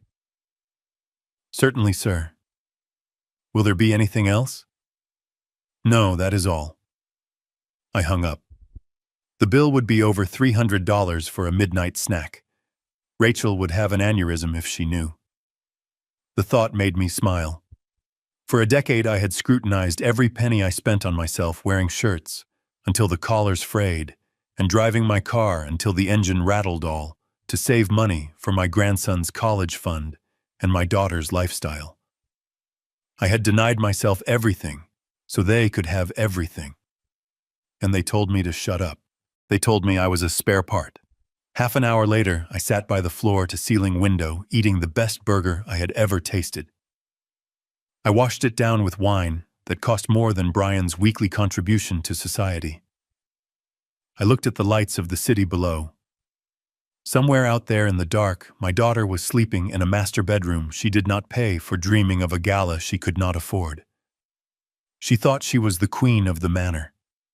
She did not know the castle was built on sand, and I had just kicked away the foundation. I wiped my mouth with a linen napkin and picked up my cell phone. I dialed Leonard. I knew he would be awake. Leonard Ross sleeps 3 hours a night and spends the rest of the time figuring out how to legally destroy people who annoy him. He answered on the first ring. "Status report, Hal." "I am at the Ritz," I said. "I just ordered room service." It tasted like victory. "Good," Leonard said. "Now about the assets. I have the paperwork ready for the freeze. Do you want to give them a warning shot, or do you want to drop the guillotine?" "Drop it," I said. "I want full Phase 1 implementation." "Understood," Leonard said. "I am logging into the joint accounts right now. I am transferring the liquid cash into a holding trust in your name only. By the time they wake up, the checking account balance will be 0.00. "Do it," I said. "And the credit cards?" Leonard asked. "You have 4 authorized user cards linked to your primary Amex Centurion account. Rachel, Brian, and Justin." "Cancel them," I said. "Do not just suspend them, Leonard. Report them as compromised. Flag them for fraud. I want the terminals to scream declined when they try to buy a stick of gum." "Done," Leonard said. "I can hear the keystrokes.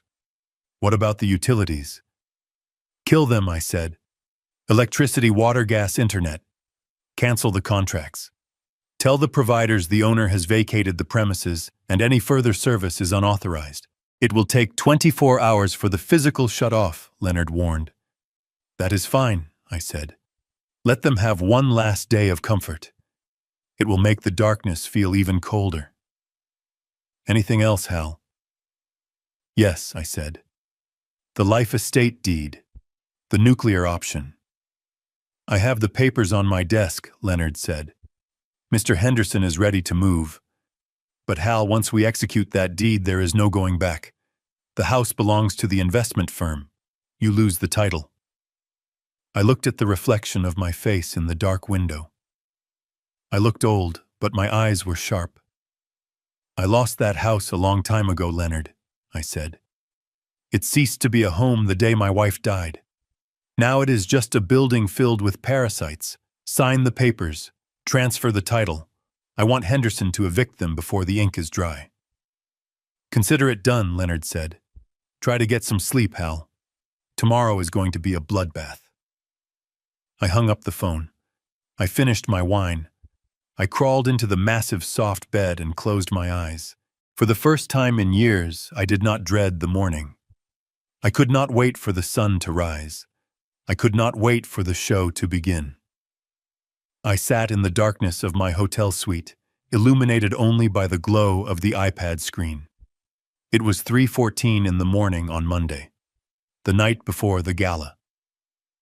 The house in Greenwich was silent and sweltering, but there was movement in the study.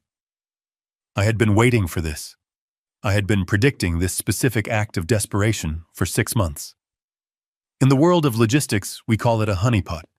You create an attractive target to lure a security breach into the open. My study safe was the honeypot. For years, I had kept a significant amount of cash there, roughly $50,000 in a fireproof box. I called it the Apocalypse Fund. Rachel knew about it. Brian knew about it.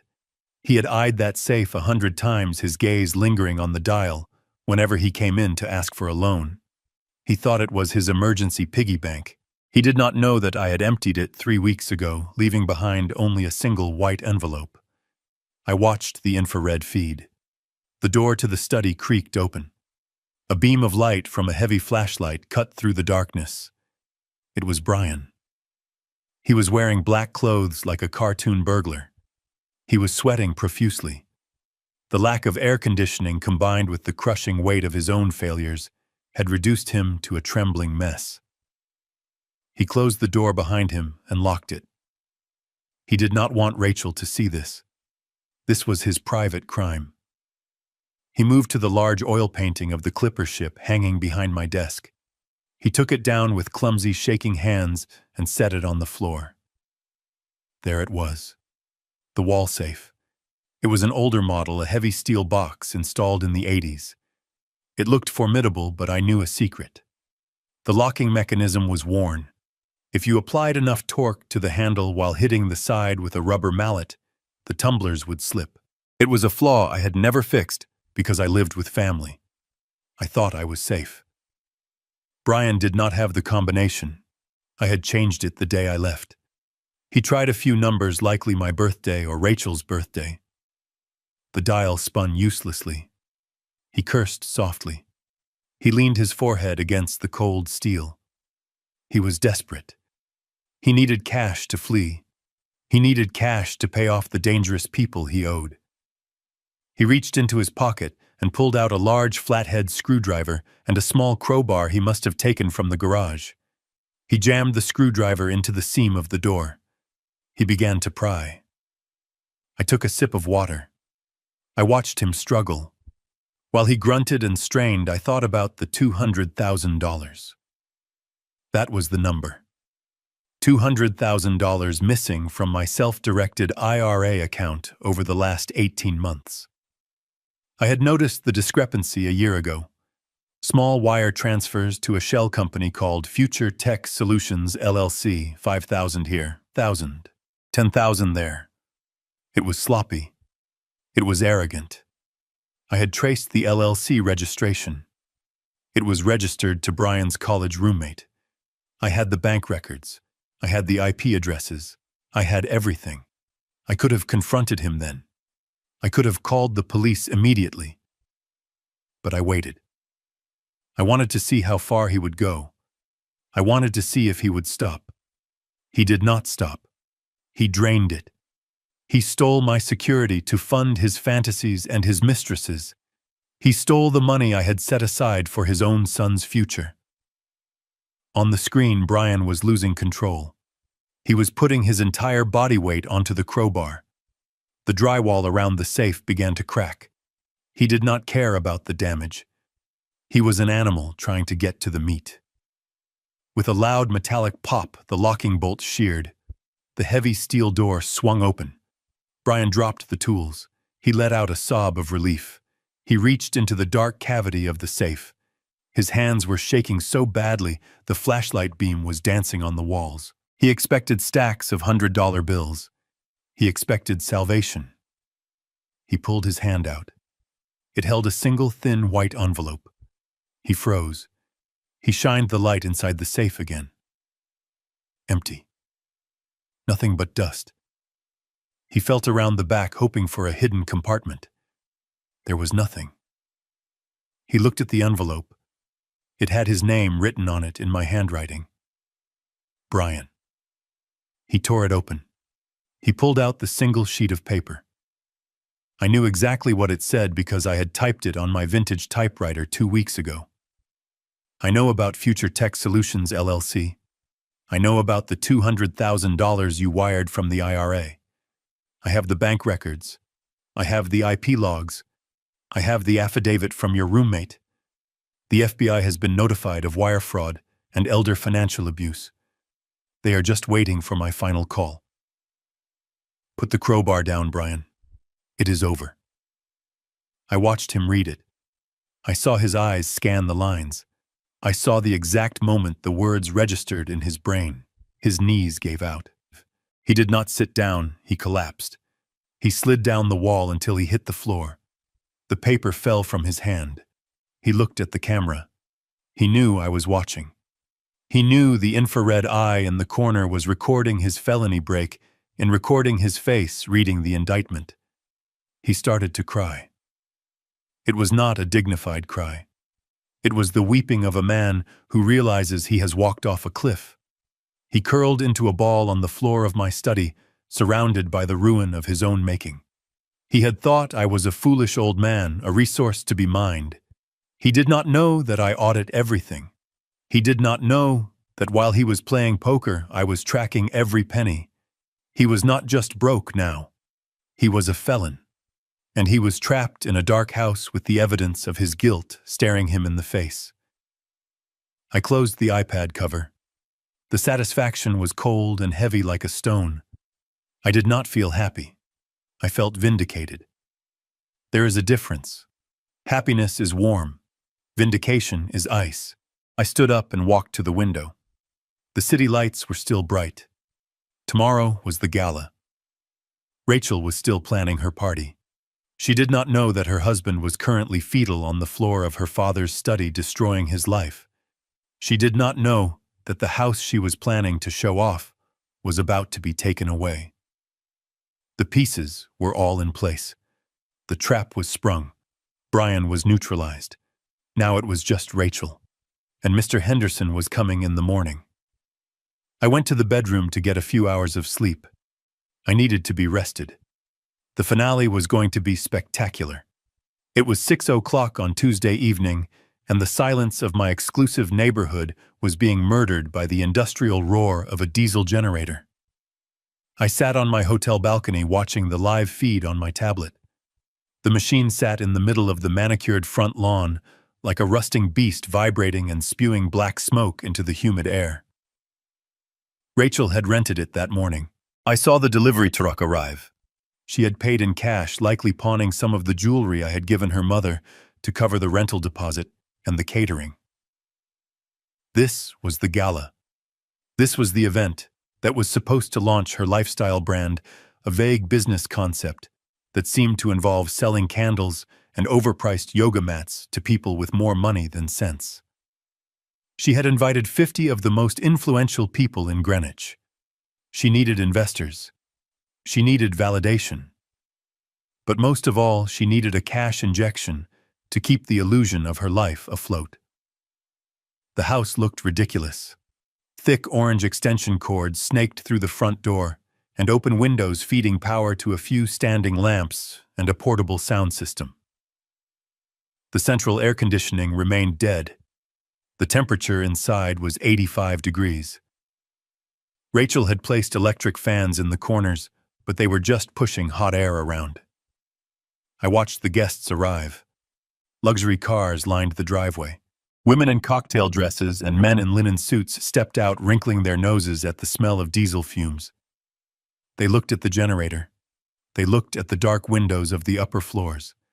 They exchanged glances. This was the elite crowd Rachel desperately wanted to belong to. These were people who could smell desperation, like sharks smell blood in the water. Rachel stood at the door greeting them. She was wearing a gold sequined gown that was entirely inappropriate for the heat. Her hair was piled high on her head, likely to keep it off her sweating neck. She was smiling a wide, manic grin that did not reach her eyes. She was talking too fast. I could not hear every word over the drone of the generator, but I could read her body language.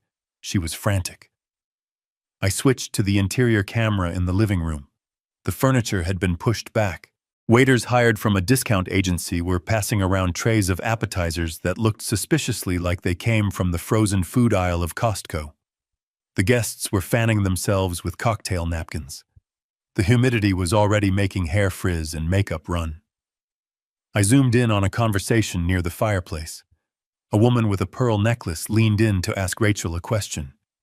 I turned up the volume on my iPad, hoping the microphone would pick it up over the background noise. "Where is Harold?" the woman asked, looking around. "I thought he would be here. I wanted to ask him about his time in shipping." Rachel laughed. It was a high, brittle sound. "Oh, Dad is in Europe. He decided to take a last-minute trip to the south of France. You know how he is, always jet-setting. He sends his love." I took a sip of my iced tea. The south of France. I was 3 miles away in a hotel room watching her lie with the ease of a sociopath. She preferred to invent a glamorous fiction rather than admit her father had walked out on her. She needed my prestige. She needed the weight of my name to legitimize her scam. Even in my absence, she was using me. Then Brian appeared. He walked into the room from the hallway that led to the study. He looked like a man walking to the gallows. He was wearing a tuxedo that was slightly too large for him now, as if the stress of the last 48 hours had physically shrunk him. His face was gray. His eyes were darting around the room looking for threats, looking for the police, looking for me. He knew about the safe. He knew about the FBI. He knew that every second he spent in this house was borrowed time. But Rachel had forced him to perform. She needed him to play the successful husband. She needed the tableau to be perfect. He walked up to a group of men near the bar. He tried to smile. He tried to engage in banter. But his hands were shaking so badly, he spilled champagne on his sleeve. He looked at the camera in the corner. He stared right at me. There was no defiance left in him, just terror. He knew I was the audience. He knew I was the judge. The party was a disaster in slow motion. The generator sputtered and coughed, causing the lights to flicker ominously. The music cut out and then surged back at a deafening volume. The guests were checking their watches. They were finishing their drinks quickly. They wanted to leave. The heat was oppressive. The vibe was toxic. They knew something was wrong. They knew money does not make this much noise. Rachel tapped a glass with a spoon. She stood in the center of the room, sweating in her gold dress. "Everyone, please listen," she shouted over the roar of the engine outside. "We are so glad you are here to celebrate the launch of Lux Life. We are looking for ground floor partners to join us on this journey." She began her pitch. It was a word salad of buzzwords: synergy, holistic, paradigm shift.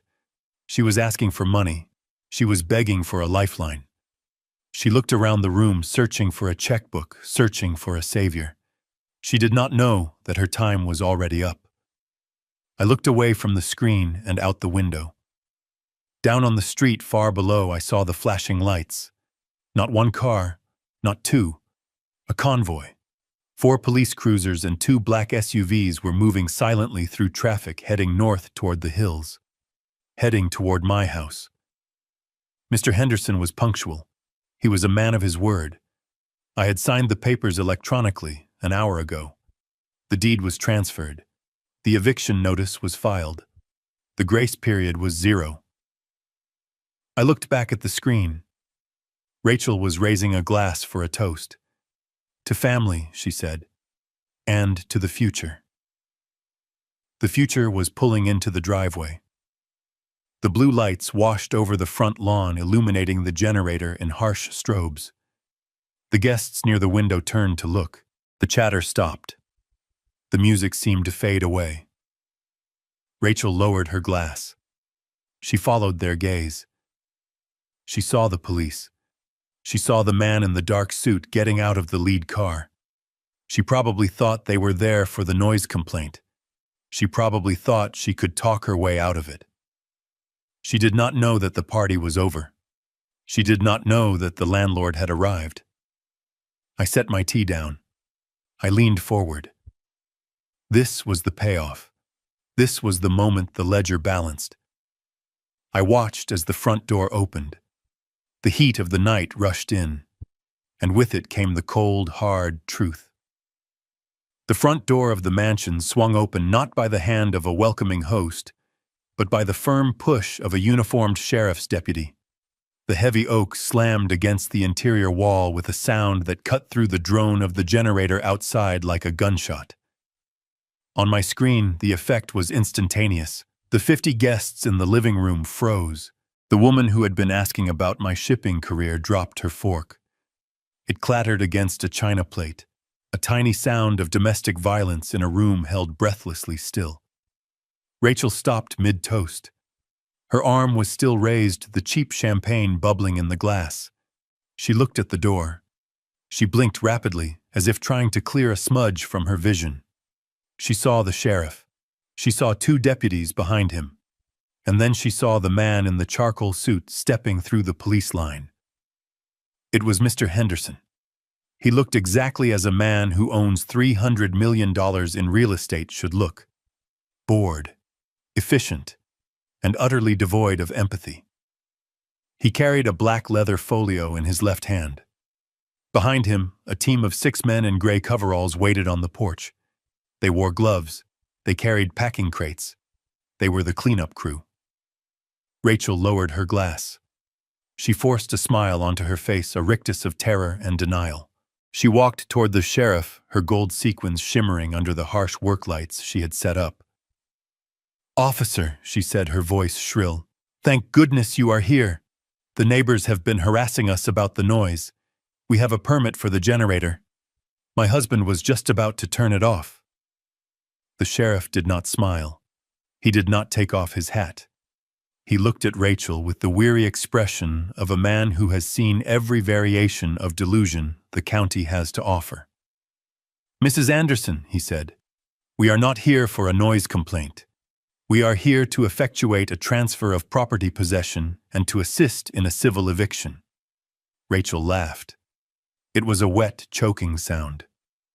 "Eviction? That is absurd. My father owns this house. He is in Europe. You have made a mistake." The sheriff stepped aside.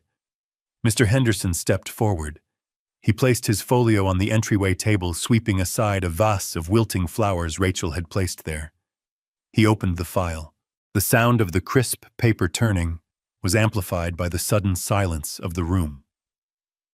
Even the generator seemed to quiet down, as if the machine itself was listening. "Good evening, Mrs. Anderson," Mr. Henderson said. His voice was dry like sandpaper on wood. "My name is Robert Henderson. I am the managing partner of Henderson Property Holdings, and as of 48 hours ago, I am the sole owner of this estate." Rachel stared at him. The guests stared at him. Brian, who had been cowering near the bar, turned a shade of white that I did not know human skin could achieve. "You are lying," Rachel spat. "My father would never sell this house. It is my inheritance." Mr. Henderson pulled a document from the file. He held it up. It was a deed. A very specific type of deed. "Your father did not sell the house this week, Mrs. Anderson. He sold the title to my firm 6 months ago. He executed a life estate deed. Are you familiar with the term? Rachel shook her head dumbly. It means, Mr. Henderson continued, enjoying the moment, that your father transferred ownership to me, but retained the right to live on the premises for the remainder of his life. It is a common tool for estate planning. It allows the occupant to remain until death. Rachel let out a breath she didn't know she was holding. See, she said, turning to the guests. He still lives here. It is his house. You cannot throw us out. Mr. Henderson raised a finger. One finger. It silenced her immediately. However, he said, there is a clause, a specific condition written into the contract at Mr. Anderson's insistence. Clause 14, Section B. The voluntary vacation clause. It states that if the life tenant leaves the property for a period exceeding 48 hours without notifying the title holder, and if he surrenders his means of access, then the life estate is immediately terminated. The right of occupancy dissolves, and full possession reverts to the title holder. Immediate possession. Rachel's mouth opened. She looked like a fish on a dock. What she whispered. Mr. Henderson pulled out an evidence bag. Inside was a set of keys. The brass key, the silver key, the electronic fob. They were scratched. They had dirt on them. My landscaping crew found these in the rose bushes at the end of your driveway this morning, Mr. Henderson said. Your father threw them there on Friday night. He left the property.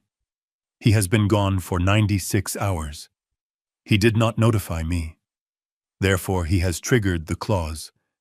He has voluntarily surrendered the estate. I took a sip of my tea in the hotel room. I watched Rachel's face crumble. She was replaying the scene in her mind. Friday night. Me standing on the porch.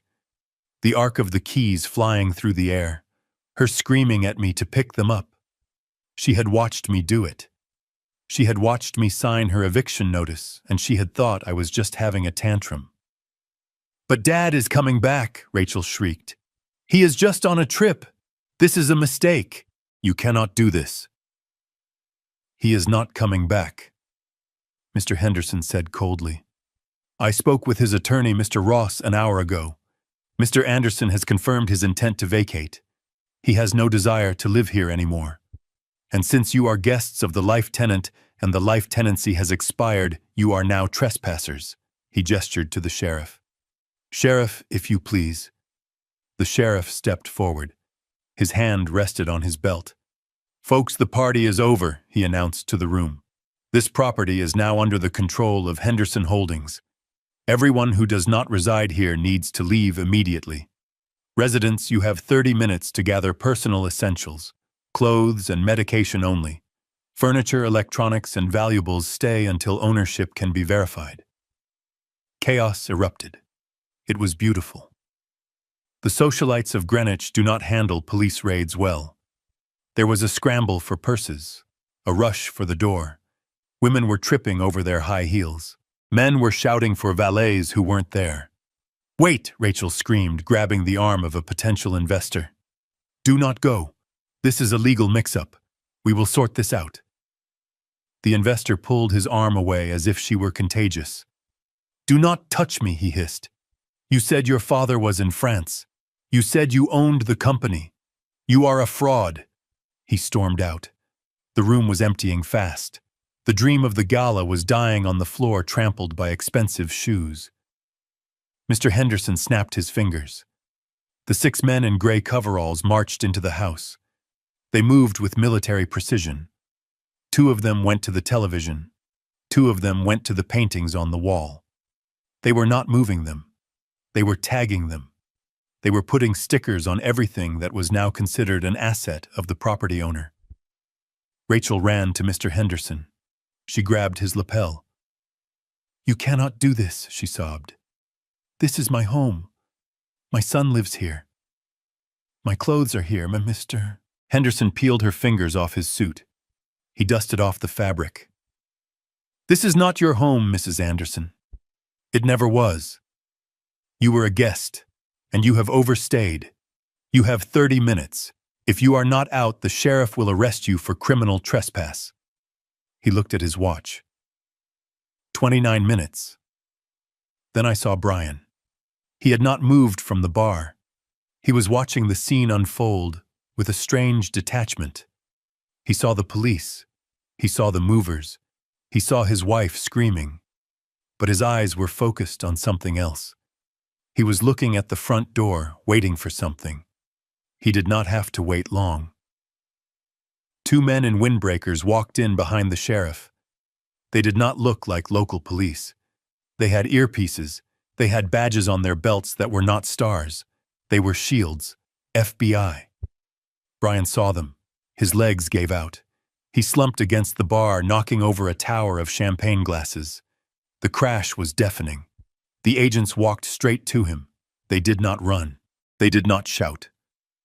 They knew he wasn't going anywhere. "Brian Miller," one of the agents said. Brian nodded slowly. He held out his hands.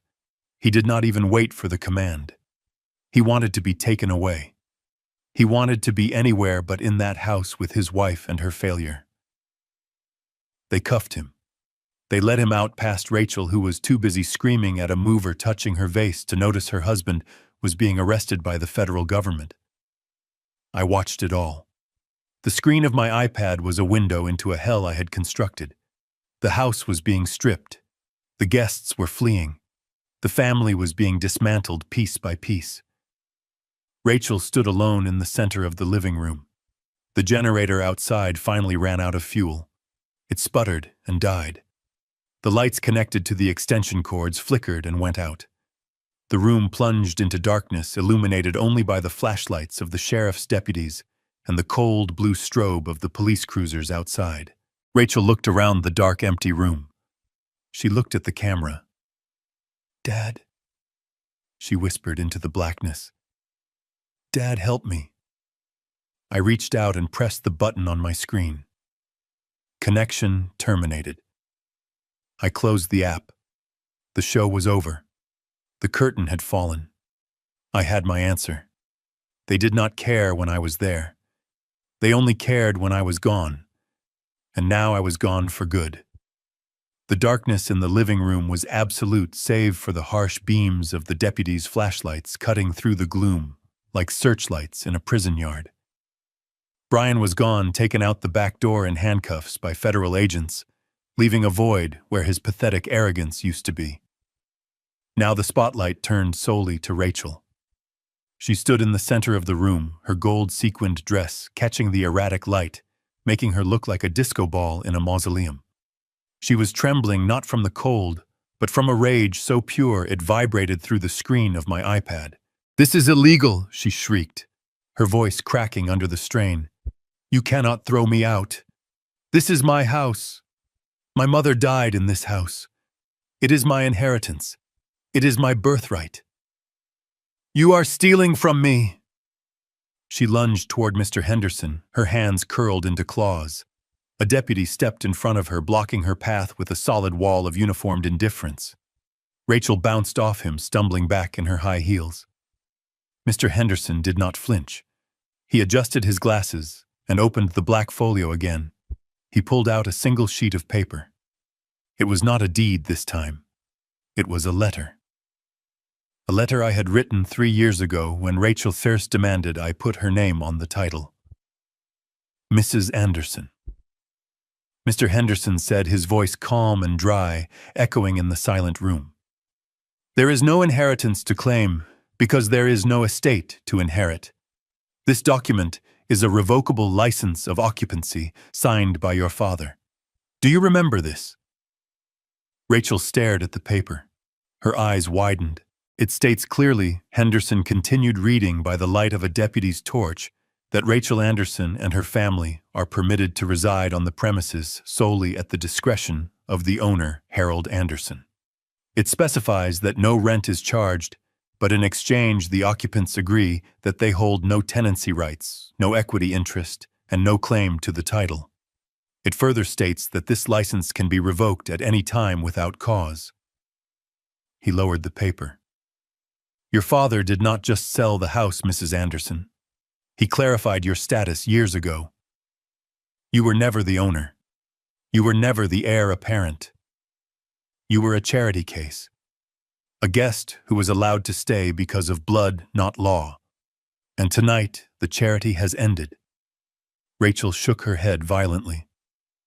No, she whispered. No, he wouldn't do that. He promised me. He said this was all for me. He promised you a home, Henderson corrected. He did not promise you a kingdom, and you repaid his generosity by telling him to shut up at his own dinner table. You repaid him by trying to commit him to a mental institution. You broke the contract, Mrs. Anderson. Moral and legal. He turned to the sheriff. Sheriff, please clear the building. We need to secure the assets. The sheriff nodded. He turned to the crowd of guests who were huddled near the foyer, clutching their designer purses and watching the drama with morbid fascination. These were the people Rachel had tried so hard to impress. The socialites, the influencers, the people she thought would validate her existence. Now they were witnesses to her complete dismantling. All right, folks, the sheriff bellowed. Party is over. Everyone out. This is now a crime scene and a foreclosure site. Go home. The stampede began. It was not dignified. There were no goodbyes. No one stopped to offer Rachel comfort. They just wanted to escape the taint of failure. As they shuffled past her, I could hear their whispers picked up by the high-fidelity microphone on the security camera. Did you hear that she was living here for free? I heard her husband stole money. She told me she owned the company. What a fraud. I am deleting her number. Rachel stood there listening to her social standing evaporate. She reached out to grab the arm of a woman she considered her best friend, a woman named Jessica who ran a boutique in town. Jess, wait, Rachel pleaded. Can I stay with you tonight? Just for a night, until I sort this out. Jessica pulled her arm away as if Rachel were burning. She smoothed her dress, looking at Rachel with cold, dead eyes. I don't think so, Rachel. I have a reputation to think about. And honestly, you still owe me for the dress you are wearing. She walked out, leaving Rachel alone in the dark. Ma'am, the deputy said, taking Rachel's arm. It is time to go. Rachel planted her feet. No, I am not leaving. You will have to drag me out. I am not going out there. Mr. Henderson sighed. He looked tired. He looked like a man who just wanted to go home to his own paid-off house. Sheriff, remove the trespasser. 2 deputies moved in. They grabbed Rachel by the arms. She screamed. It was a high, piercing sound that made the speakers on my iPad distort. She kicked and thrashed. Her gold dress ripped at the seam. Her carefully pinned hair came loose, falling in wild strands across her face. They marched her to the front door. She dragged her heels across the hardwood floors, leaving scuff marks that would have to be buffed out. They pushed through the open doorway and out onto the front porch. The humidity of the night hit her. The roar of the generator had stopped, but the air still thick with diesel fumes. The deputies did not stop at the porch. They marched her down the steps. Rachel stumbled. Her heel caught on the edge of the stone path. She fell. She landed hard on the front lawn. It had rained briefly earlier in the evening, a summer sun shower I had missed from my hotel room. The ground was soft and wet. The grass was muddy where the landscaper had trampled it, trying to retrieve his equipment. Rachel fell face first into the mud. Her gold-sequined dress, the symbol of her vanity, soaked up the dirty water.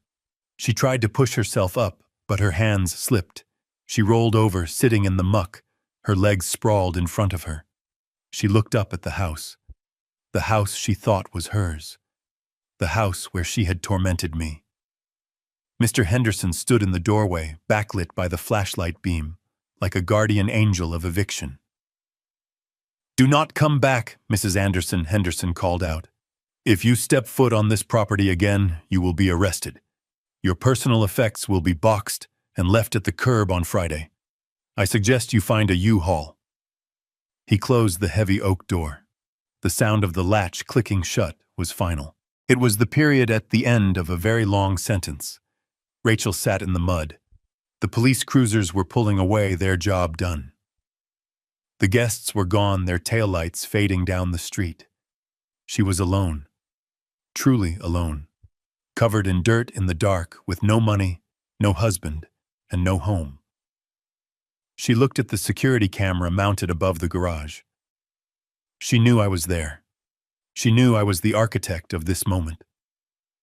She opened her mouth to scream, but no sound came out.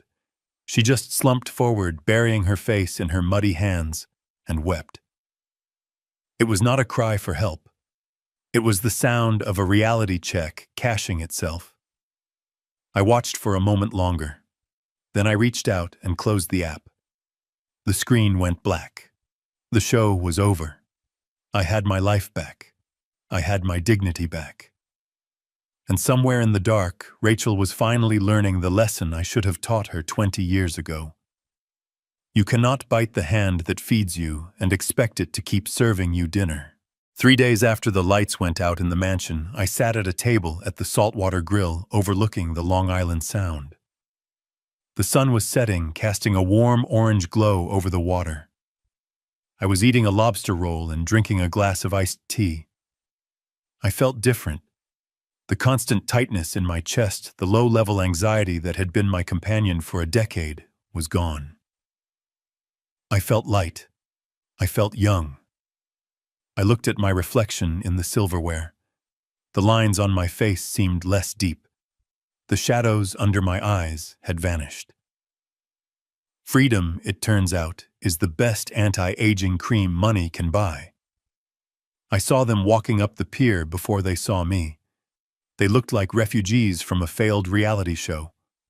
Rachel was wearing jeans and a t-shirt that looked wrinkled.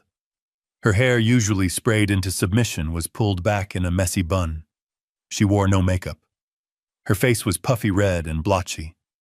She looked 10 years older than she had on Friday. Brian was trailing behind her. He was not wearing a suit.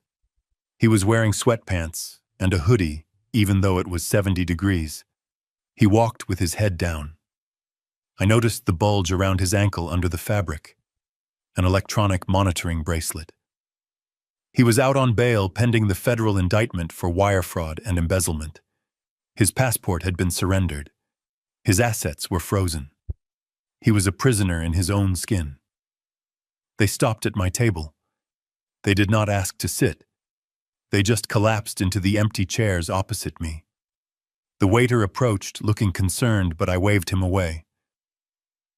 "Hello, Rachel," I said. "Hello, Brian. You look tired." Rachel stared at me. Her eyes were full of hate and confusion and a deep, terrifying desperation.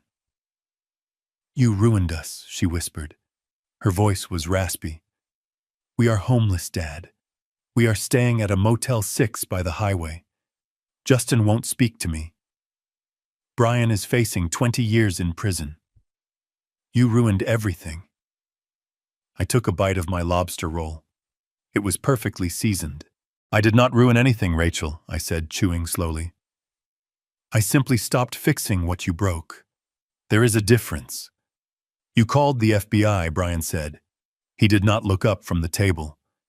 "You sent them the records. You sent them the IP logs. You set me up." I wiped my mouth with a napkin. "I audited my books, Brian. I found a discrepancy. I reported it to the authorities. That is not a setup. That is due diligence. You stole $200,000 from a man you called a spare part. You thought I was too old to notice. You thought I was too stupid to trace a wire transfer. You were wrong." Rachel slammed her hand on the table. It was a weak echo of the slam that had started this whole war on Friday night. "Stop it," she hissed. "Just stop it. We get it, okay? You made your point. You won. Now fix it. Drop the charges against Brian. Buy the house back from Henderson. We can go back to how it was. I promise I will be nicer. I promise we will listen to you. Just please, Dad. I cannot live in a motel. I am your daughter." I looked at her.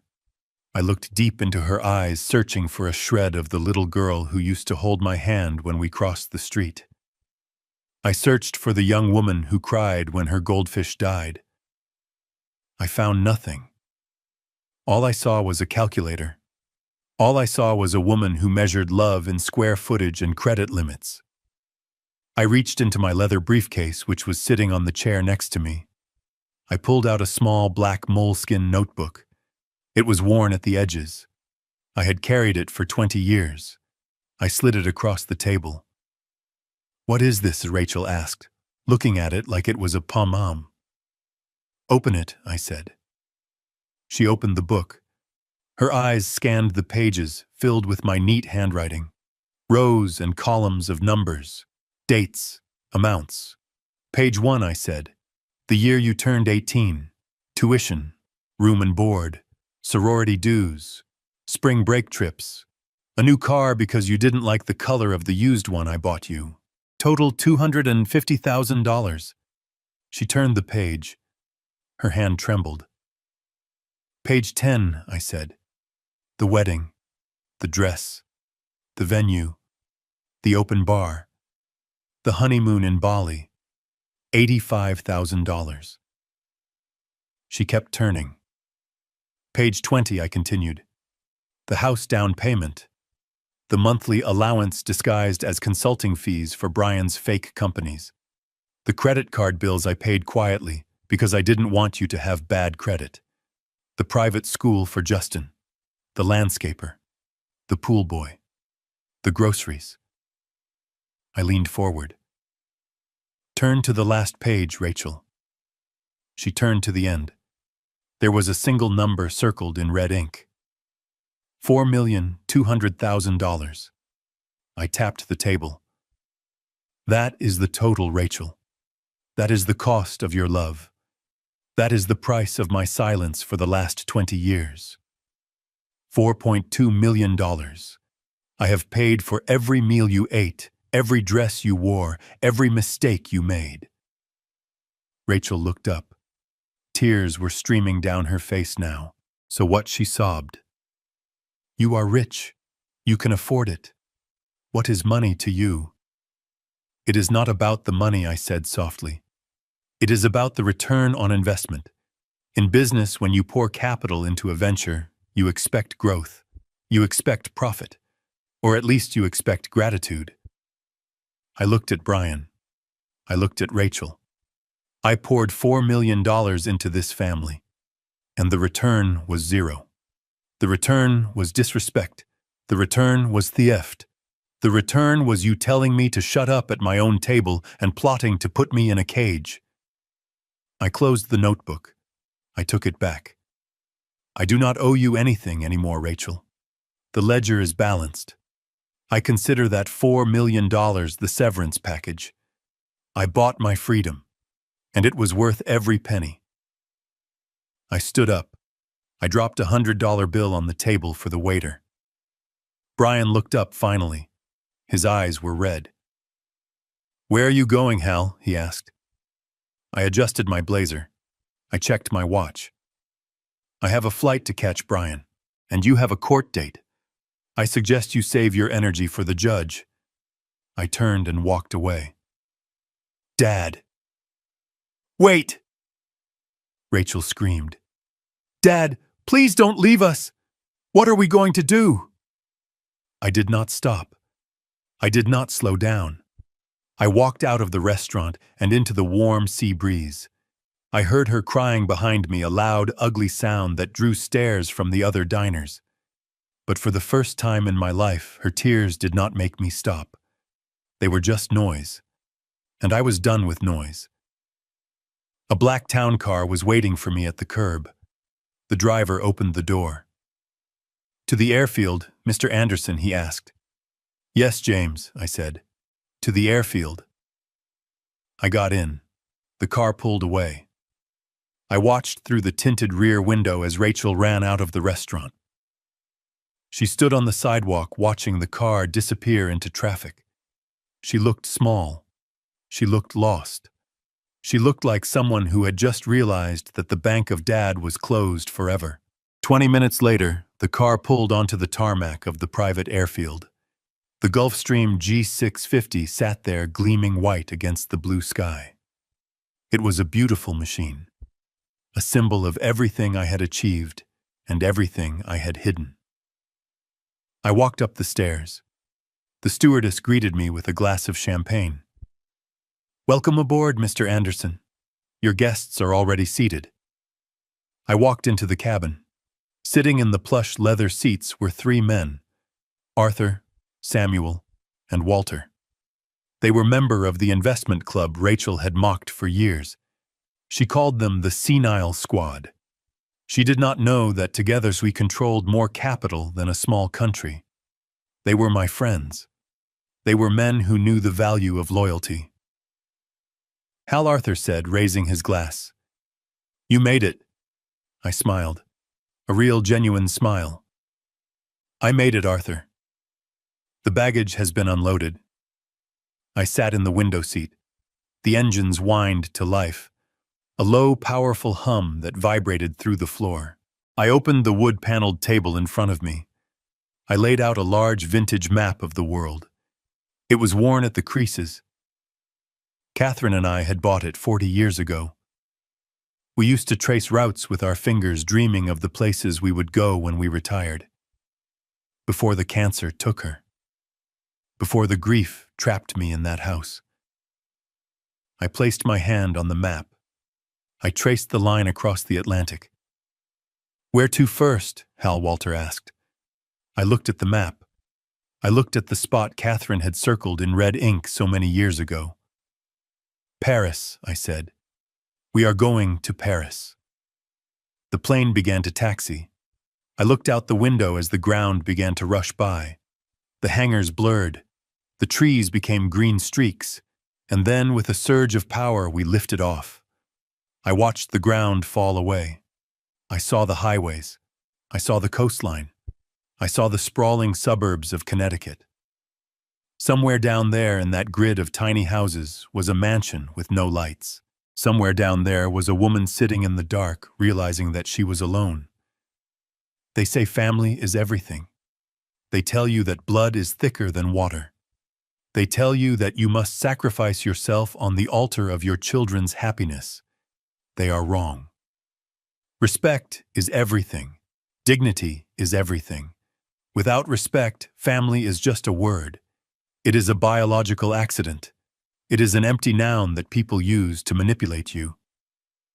I looked at the clouds rushing past the window. I was 71 years old. I had lost my wife. I had lost my daughter. But as the plane banked toward the east, toward the ocean, toward the future, I realized something profound. I had found myself, and I liked the company. The stewardess refilled my glass.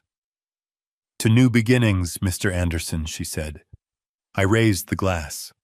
The bubbles danced in the sunlight. "No," I whispered. "To the end of bad investments." I took a sip. It tasted like the sky. It tasted like the rest of my life. And for the first time in a long time, the view was spectacular. We are often taught that family loyalty is absolute, but Harold's story proves that blood is not a license for abuse.